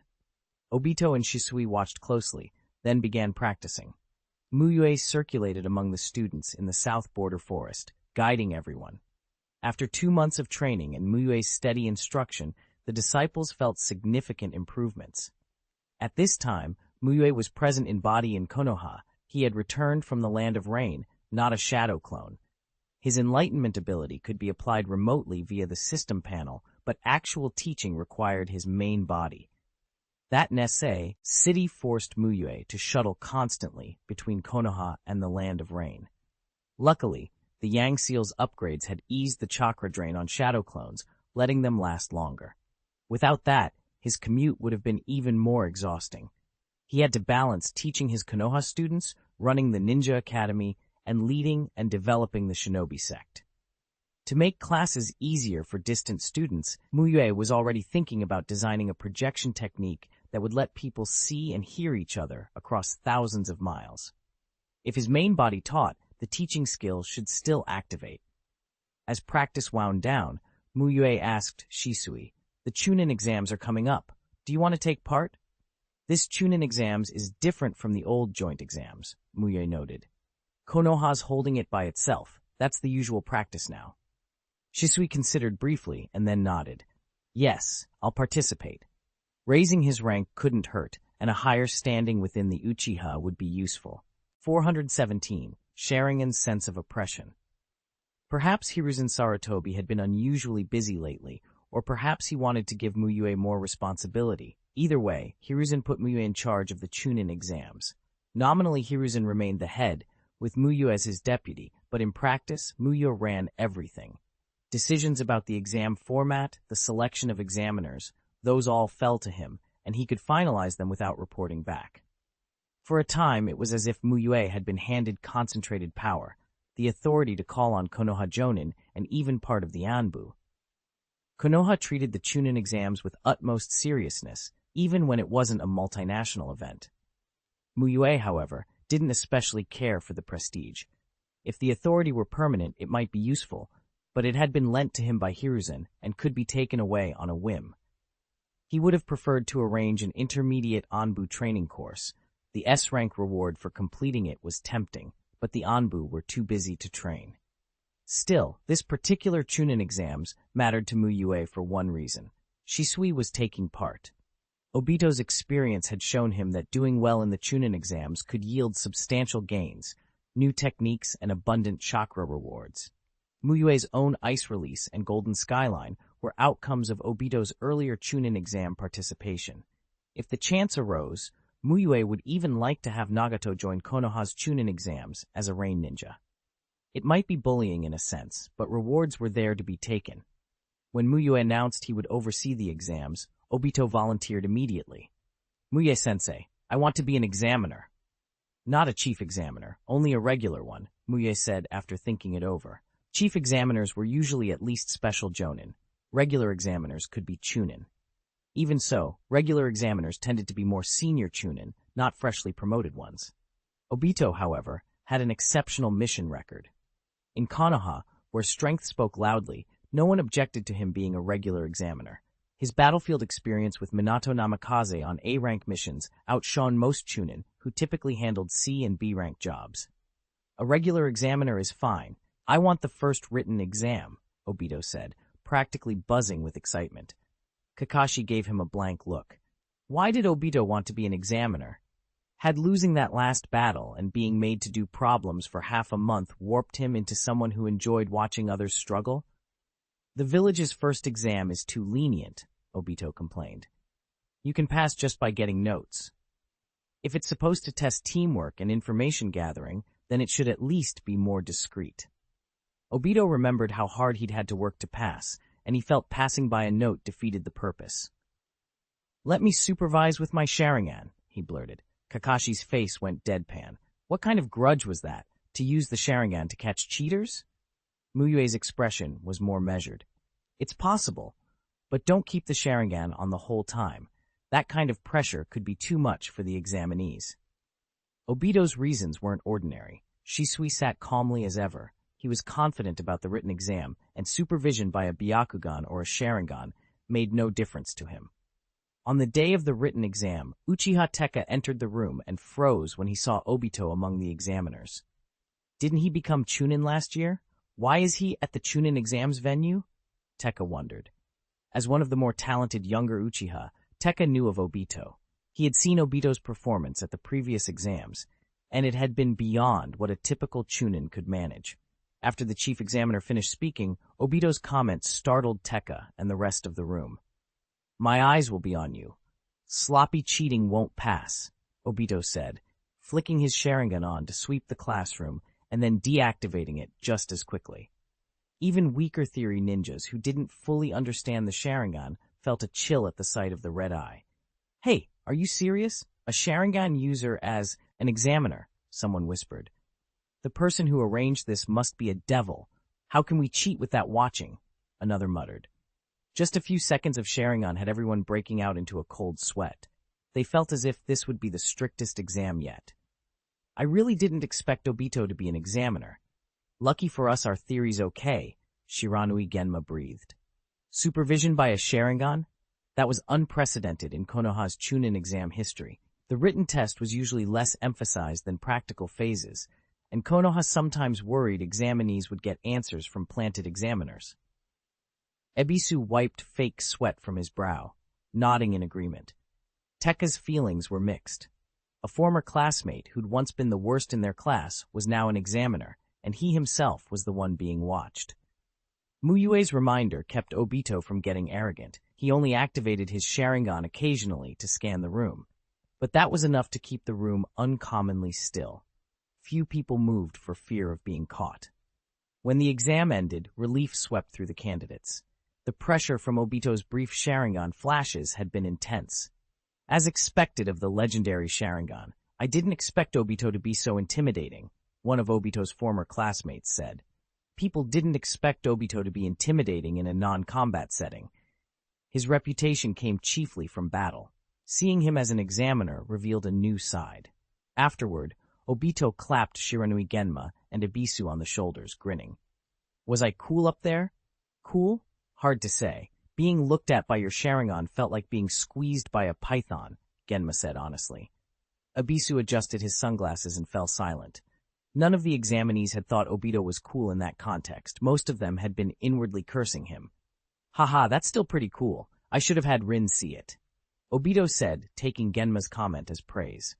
Obito didn't ask Shisui how he'd done. He knew.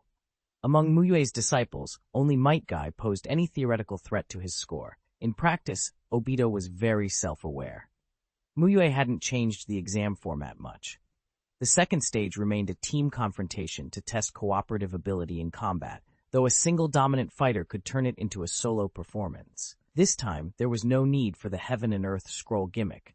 Opponents were decided by lottery. Winners advanced to the third exam. Losers were eliminated, halving the teams. Shisui's team was solid. His own strength combined with Inuzuka Midori and Aburame Nao made them formidable. Had it not been for unusual circumstances in the prior exams, Midori and Nao might already have been promoted to chuunin. They beat their opponents easily and moved on. The third exam was the familiar individual battles, with pairings decided by draw. There were no daimyo or large flocks of officials watching, but many shinobi and villagers turned up to watch. The Ninja Academy was on break, so Academy students came to observe and learn from their seniors. Anko, Kotetsu Hagane, and Izumo Kamizuki went together. I wonder if Shisui will come watch. He must be dying to hear that I got first place in practical combat for my grade. Anko said as they entered the venue. Since Shisui graduated, Anko had finally escaped perennial second place and clinched first in practical combat that semester. I think everyone but you couldn't care less, Kotetsu muttered, worn out by her boasting. He'd had to listen to it non-stop. Some people get first because they have absolute strength, others because the original top graduated early, Izumo said flatly, which made Anko crack her knuckles. Izumo didn't even try to hide how much he resented her. She couldn't beat Shisui, but she figured she could put Izumo in his place. I was talking about Kakashi-senpai, Izumo continued, expressionless. Ever since he graduated, many in the school have talent comparable to his. Anko had heard the legends and conceded the point. Let's sit. The matches are about to start, Kotetsu urged, and Izumo gave him a thumbs up. The venue buzzed with conversation. The shinobi world is crazier now than over a decade ago. All 5 great villages are involved this time, someone observed. I wonder if dark horses like Uchiha Obito or Metkai will pop up, another wondered. Because Shisui was competing, many Uchiha came. Uchiha Fugaku brought his son, Uchiha Itachi. Do you want me to take Itachi home? It's too noisy here. Uchiha Makoto suggested when she saw Itachi frown. The crowd was overwhelming for a child. He's going to be a ninja. He should learn to handle this, Fugaku said, shaking his head. He had high hopes for Itachi, wanting a child who might one day be a genius like Obito or Shisui. Makoto hesitated, then simply stroked Itachi's head. Hiruzen Sarutobi, the classic hands-off administrator, appeared that day as well, seated in the highest tier with Mu Yue standing behind him. You've worked hard these past few days, Mu Yue, Hiruzen said with a wry chuckle, taking his pipe from his mouth. Mu Yue had run the exams conservatively, mirroring previous years rather than trying anything flashy. To Hiruzen, that steadiness was a compliment. For an event as important as the chuunin exams, not making mistakes was already an achievement. I only gave orders, Mu Yue replied with a smile. Mostly he had to make final decisions. He wasn't doing everything personally. Even shadow clones couldn't save him from the fatigue that would hurt his study efficiency after they were dispelled. Number 1. Uchiha Shisui versus Uchiha Tekka, the referee called, breaking their conversation. That Shisui is your disciple, isn't he, Mu Yue? How does he compare to Uchiha Obito? Hiruzen asked, glancing toward the center of the arena. He knew Shisui was a genius. Anbu monitoring of the Uchiha had told him as much, and he wanted Mu Yue's assessment. In combat, they each have strengths. Obito's better at pulling off miracles. Shisui is more thoughtful and calmer in battle, Mu Yue said after a moment's thought. Hiruzen nodded, intrigued. Uchiha Fugaku pointed toward Shisui and said to Itachi, "Watch closely, Itachi. He's the goal you'll be chasing in the future." Itachi obediently widened his eyes and watched where his father pointed. He didn't yet understand why he needed to chase Shisui. Shisui wasn't going to steal Dango like the grandma in Obito's stories, but when his father told him to pay attention, he paid attention. For her teen, determination to win. So Shisui's taking part in these chuunin exams? Anko said, surprised to hear the referee announce him. She hadn't seen Shisui since graduation and hadn't realized he was competing. Some students from the same class get complacent after doing well on the grade-level practical exam, Kotetsu Hagane murmured to himself. Others are already on the verge of being chuunin. What a difference. Anko's troublemaker instincts prickled. She turned from the center of the arena to Kotetsu, sensing a hidden meaning in his words. Izumo Kamizuki, sitting beside them, reddened as if Kotetsu's remark had been aimed at him. Kotetsu's right. I shouldn't get cocky just because I made the practical finals. Shisui's the one to learn from, Izumo admitted sheepishly. Kotetsu gave Izumo a discreet thumbs up where Anko couldn't see. The two of them had good coordination. Izumo smiled back and refocused on the arena. Shisui and his opponent Tekka stood opposite each other, hands already forming the confrontation seal. Tekka's heart was oddly calm. Even before the fight began, he knew how it would end. The gap between them was too wide. He saw no hope of victory. Unlike Obito, Tekka had known Shisui since Shisui was already recognized as a genius of the Uchiha clan. There was no shame-loss burden for him. He'd never beaten Shisui as a child. Battle start, the referee called. Fire release. Great fireball technique. Tekka formed the signs, gathered chakra, and expelled a massive fireball at Shisui. Even if victory seemed impossible, Tekka fought with everything he had, an Uchiha's duty. Fire release, great fireball technique. Shisui answered in the same rhythm. The same jutsu, used by two different shinobi, can be vastly different in power. Amount of chakra, mastery of nature transformation, and jutsu proficiency all mattered. Shisui had awakened his three-tomoe Sharingan and refined his fire techniques to a constant, practiced state, every factor tilted in his favor. Tekka's fireball was swallowed by Shisui's. Tekka could only scramble to avoid the follow-up. Shisui capitalized immediately, hurling shuriken at tricky angles. A few found their marks and left Tekka wounded.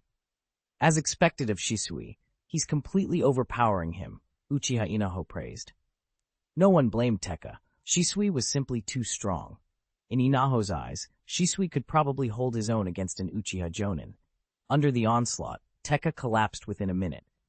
Uchiha Shisui wins, the referee announced. The crowd erupted. Within the Uchiha clan and the Ninja Academy, Shisui already had a reputation as a genius, but across Konoha he wasn't widely known. The clan didn't parade its talents to outsiders, and academy influence was limited. Still, after that display, anyone paying attention could see Shisui wasn't ordinary. Some wondered whether he might rival the likes of Kakashi or Obito. First an Obito showed up, now another Shisui. The Uchiha are really proving their status as Konoha's premier clan, someone said. Producing geniuses like this was rare among commoner families. 2 in a row struck people as remarkable. Uchiha Fugaku watched with a faint smile. What matters most for a shinobi is strength. If you're strong, everything else follows, he told his family. He believed the clan's troubles could be solved by producing a powerful enough individual, one who might become Hokage. Fugaku didn't expect himself to improve much. He was nearing 30, but Shisui and Obito had talent surpassing even Uchiha Kagami's. If Itachi had similar potential, one of them might become Hokage in a few decades. Itachi couldn't fully grasp Fugaku's ambitions yet, but he kept his father's words in mind. Round after round, no one matched Shisui's dominance. Even after the second round began, he disposed of opponents with ease. Compared to Obito and Kakashi's past performances, Shisui's was on a different level. Kakashi had struggled after entering the third round in the previous chuunin exams, but Shisui remained composed even at the end of his fights. Hi, Ruzen Sarutobi watched quietly, stroking his goatee. He wasn't as paranoid about the Uchiha as Danzo Shimura, but he kept a careful eye. The clan had once attempted a coup. An Uchiha named Setsuna had led an uprising during the second Hokage's time, crushed by Anbu. That history had kept the Uchiha under surveillance for years. Now, with the clan generally peaceful, the monitoring had lessened to 1 or 2 Anbu. With Mu Yue as a teacher for these young Uchiha, Hiruzen felt more at ease. He would have recommended Anbu training if Mu Yue hadn't been there. Shisui's continued performances only deepened the crowd's impression. A few genin fought well, but none measured up to Obito, Metkai, or Shisui. Damn, I should have known better than to be an examiner, Obito grumbled, eyes on Shisui receiving the crowd's cheers. In the last chuunin exams, Obito had been eliminated by Kakashi in the finals. Had he not encountered Kakashi, Obito thought he could have made the finals easily this time too. You, an old chuunin, competing in the chuunin exams? Kakashi shot back, incredulous. That's one thing you have no right to say. Last year you were a chuunin too and still shamelessly took the exam. Obito retorted. If Kakashi hadn't blocked him, Obito swore he'd have placed in the top 2. That was Minato-sensei's arrangement. It wasn't my choice, Kakashi said.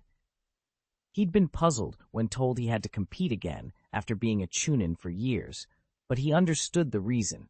Konoha was cautious.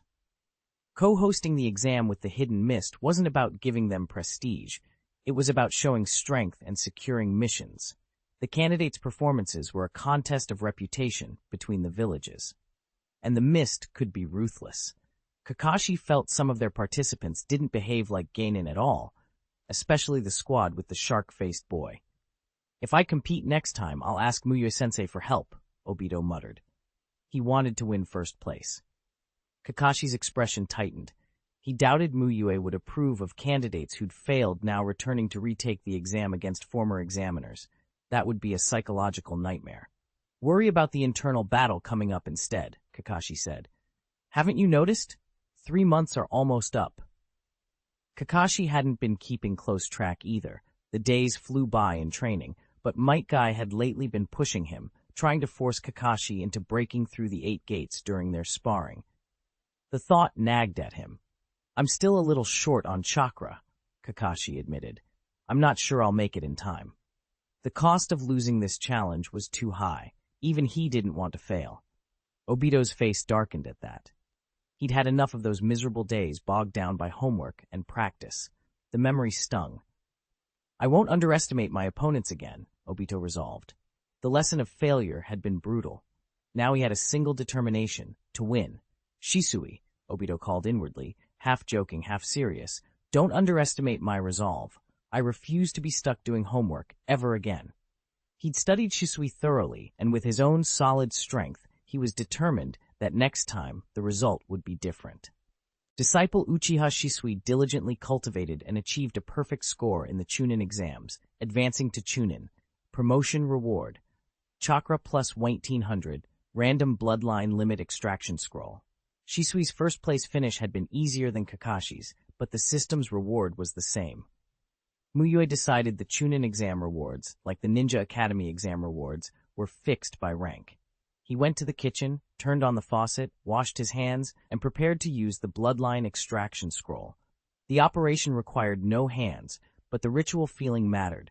After silently greeting various deities in his heart, Mu Yue mentally activated the scroll.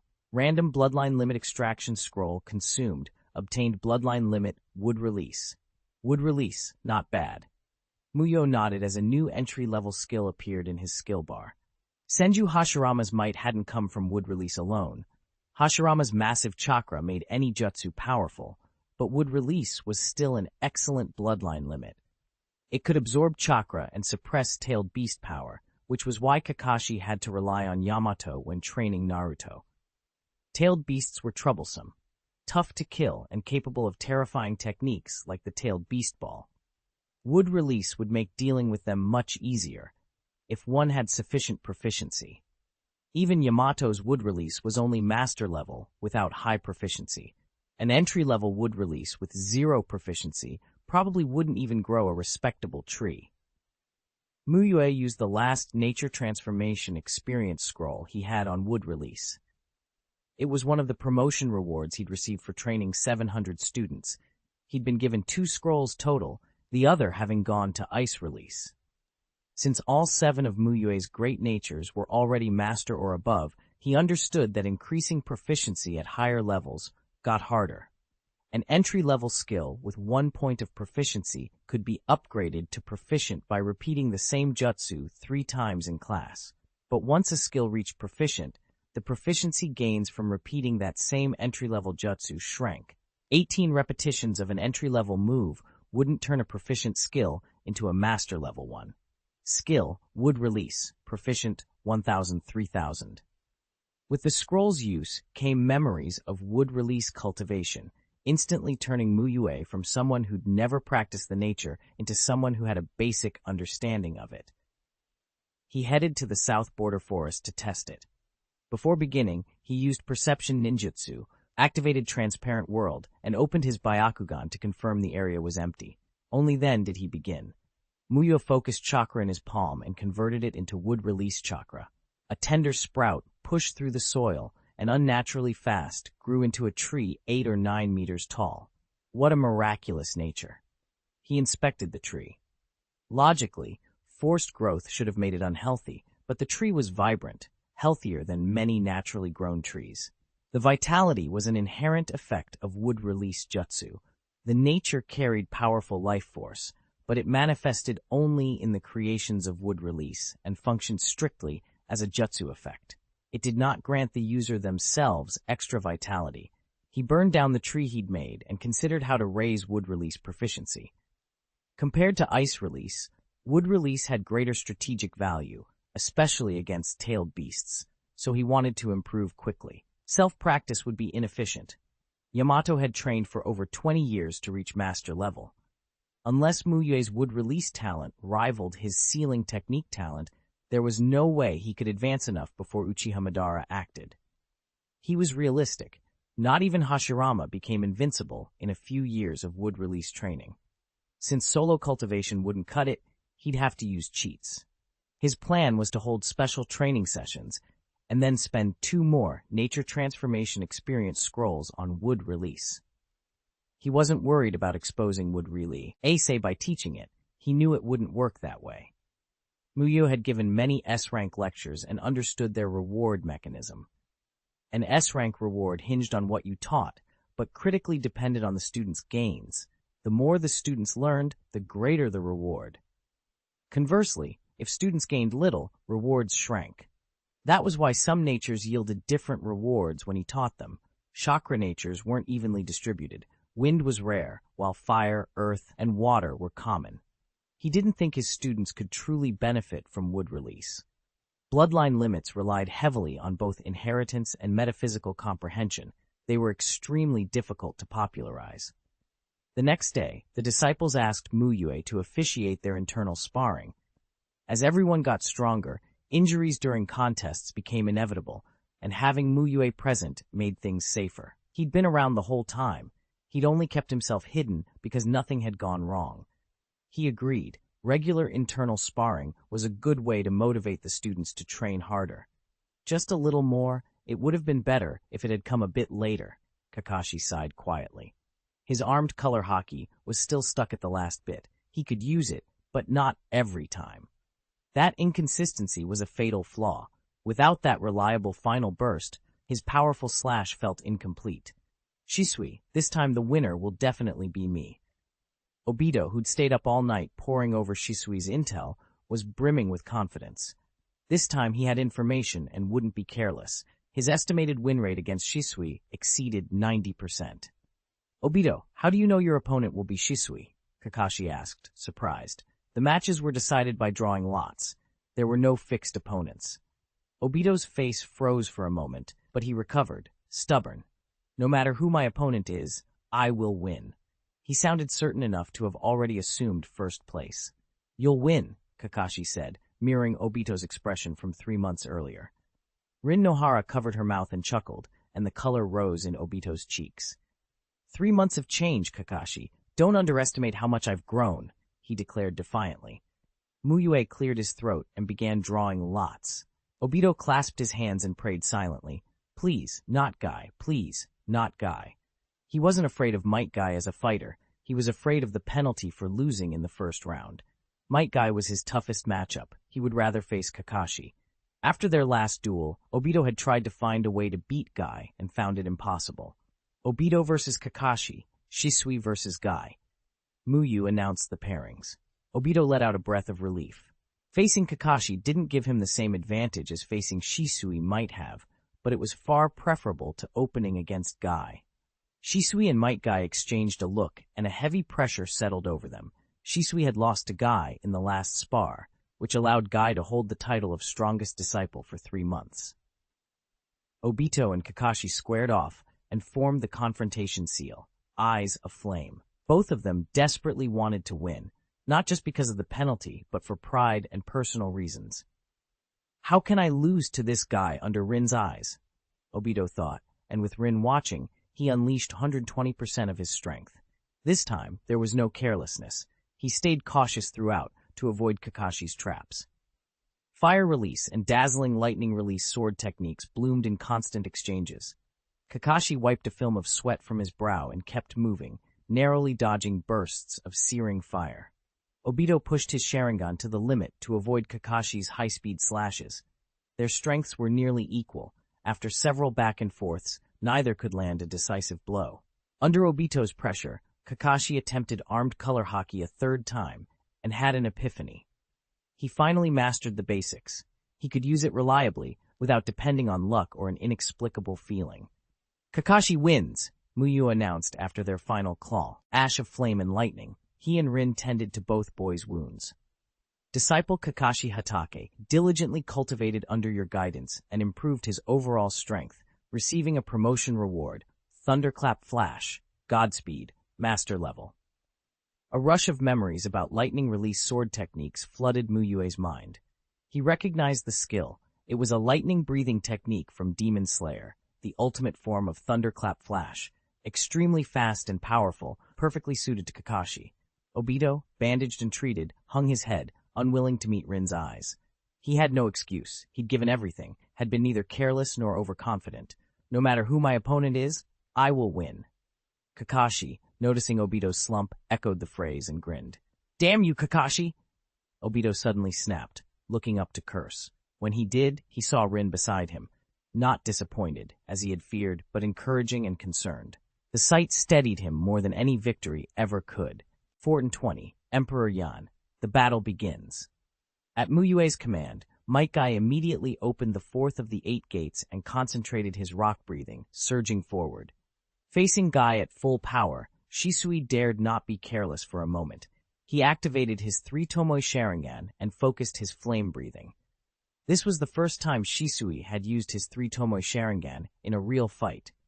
During the chuunin exams, no opponent had forced him to resort to it. He'd beaten everyone with fire release and taijutsu. With the 3 Tomoe Sharingan, even Metkai's terrifying speed slowed enough for Shisui to read his taijutsu, but Shisui still refused to trade blows directly. Seeing the movements didn't mean his body could keep up with them. Rock breathing already gave Guy the greatest physical enhancement among the breathing techniques, and with 4 gates open, any of his taijutsu hits carried tremendous power, far beyond ordinary standards. Unlike Obito, Shisui treated all his comrades except Rin as practice opponents, carefully analyzing how battles unfolded. He believed the only way to beat Metkai was to drag the fight out and wear Guy down. The 8 gates in rock breathing were fearsome, but they also put unbearable strain on the body. The longer the fight, the more the pressure worked in Shisui's favor. It was a simple idea, but hard to pull off. Metkai was not only strong, but alarmingly fast, and he knew the overwhelming Golden Skyline.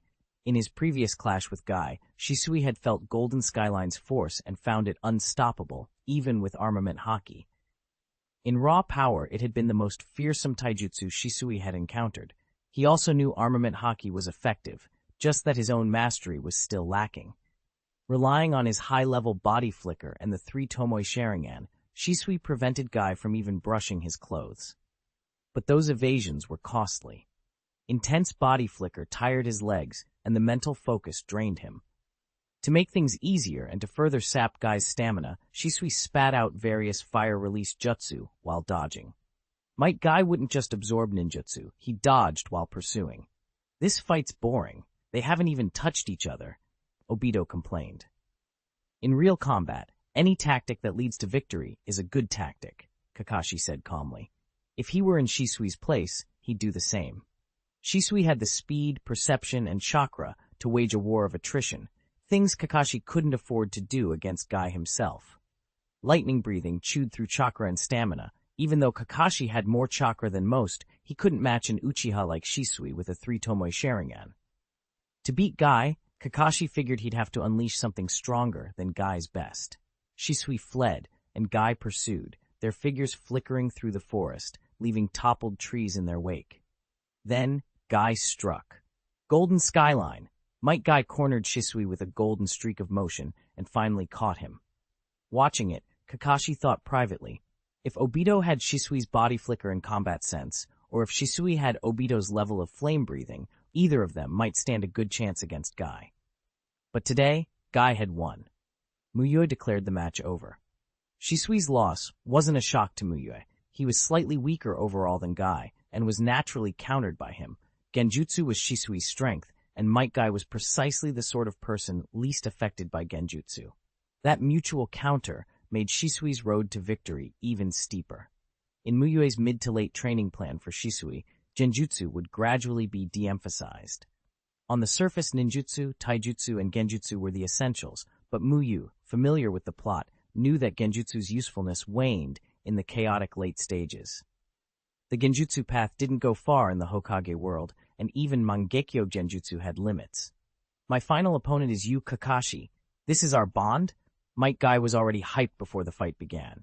Kakashi just gave him a deadpan look. 4 people fighting each other did not equal some grand bond.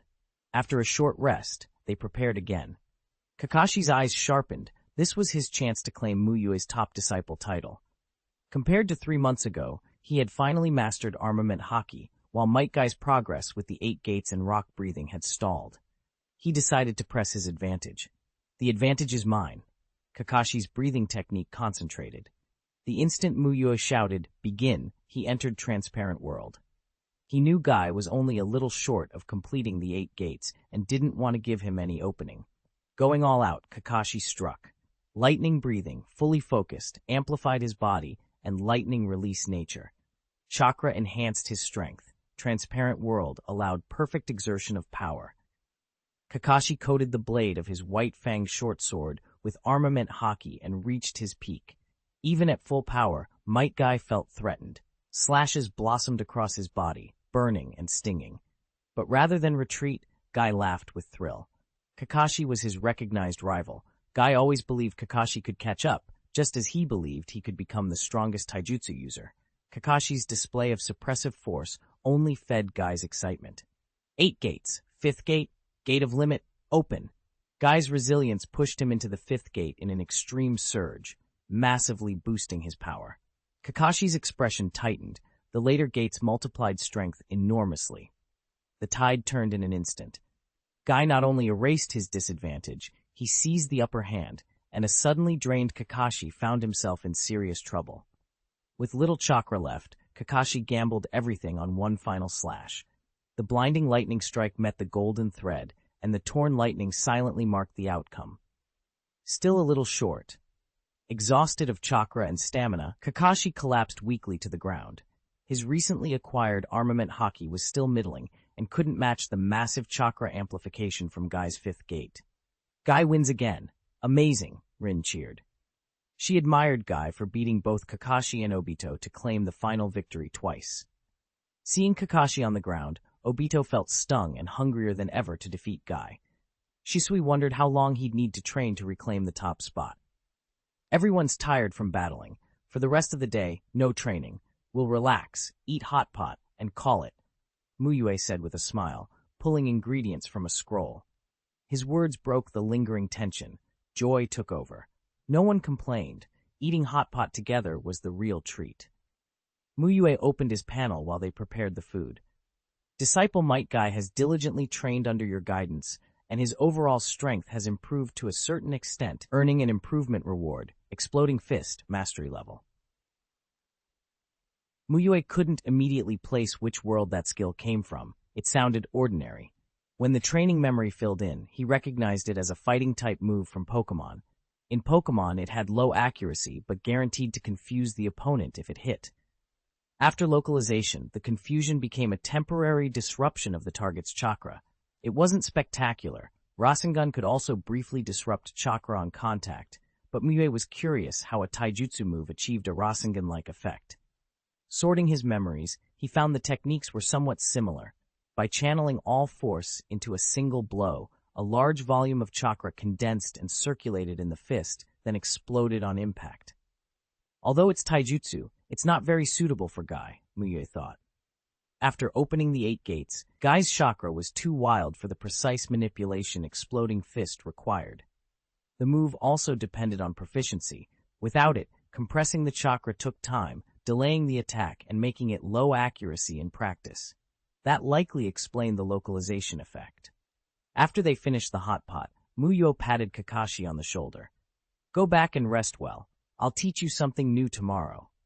Kakashi's eyes lit up. When Mu Yue singled something out, it was whoa, worth attention. "Mu Yue-sensei, what about me?" Obito asked eagerly. Bang! Mu Yue tapped Obito on the head. "First, master the fire release you're learning now." Training under Mu Yue was fortunate. He possessed many highly refined skills and a deep understanding of both fire release and taijutsu. Spurred by Guy's repeat victories, Obito and Shisui trained with renewed drive and soon triggered breakthroughs of their own. Disciple Uchiha Obito has diligently trained under your guidance, and his overall strength has improved to a certain extent, earning an improvement reward, Great Flame Ring, Flame Emperor Mastery Level.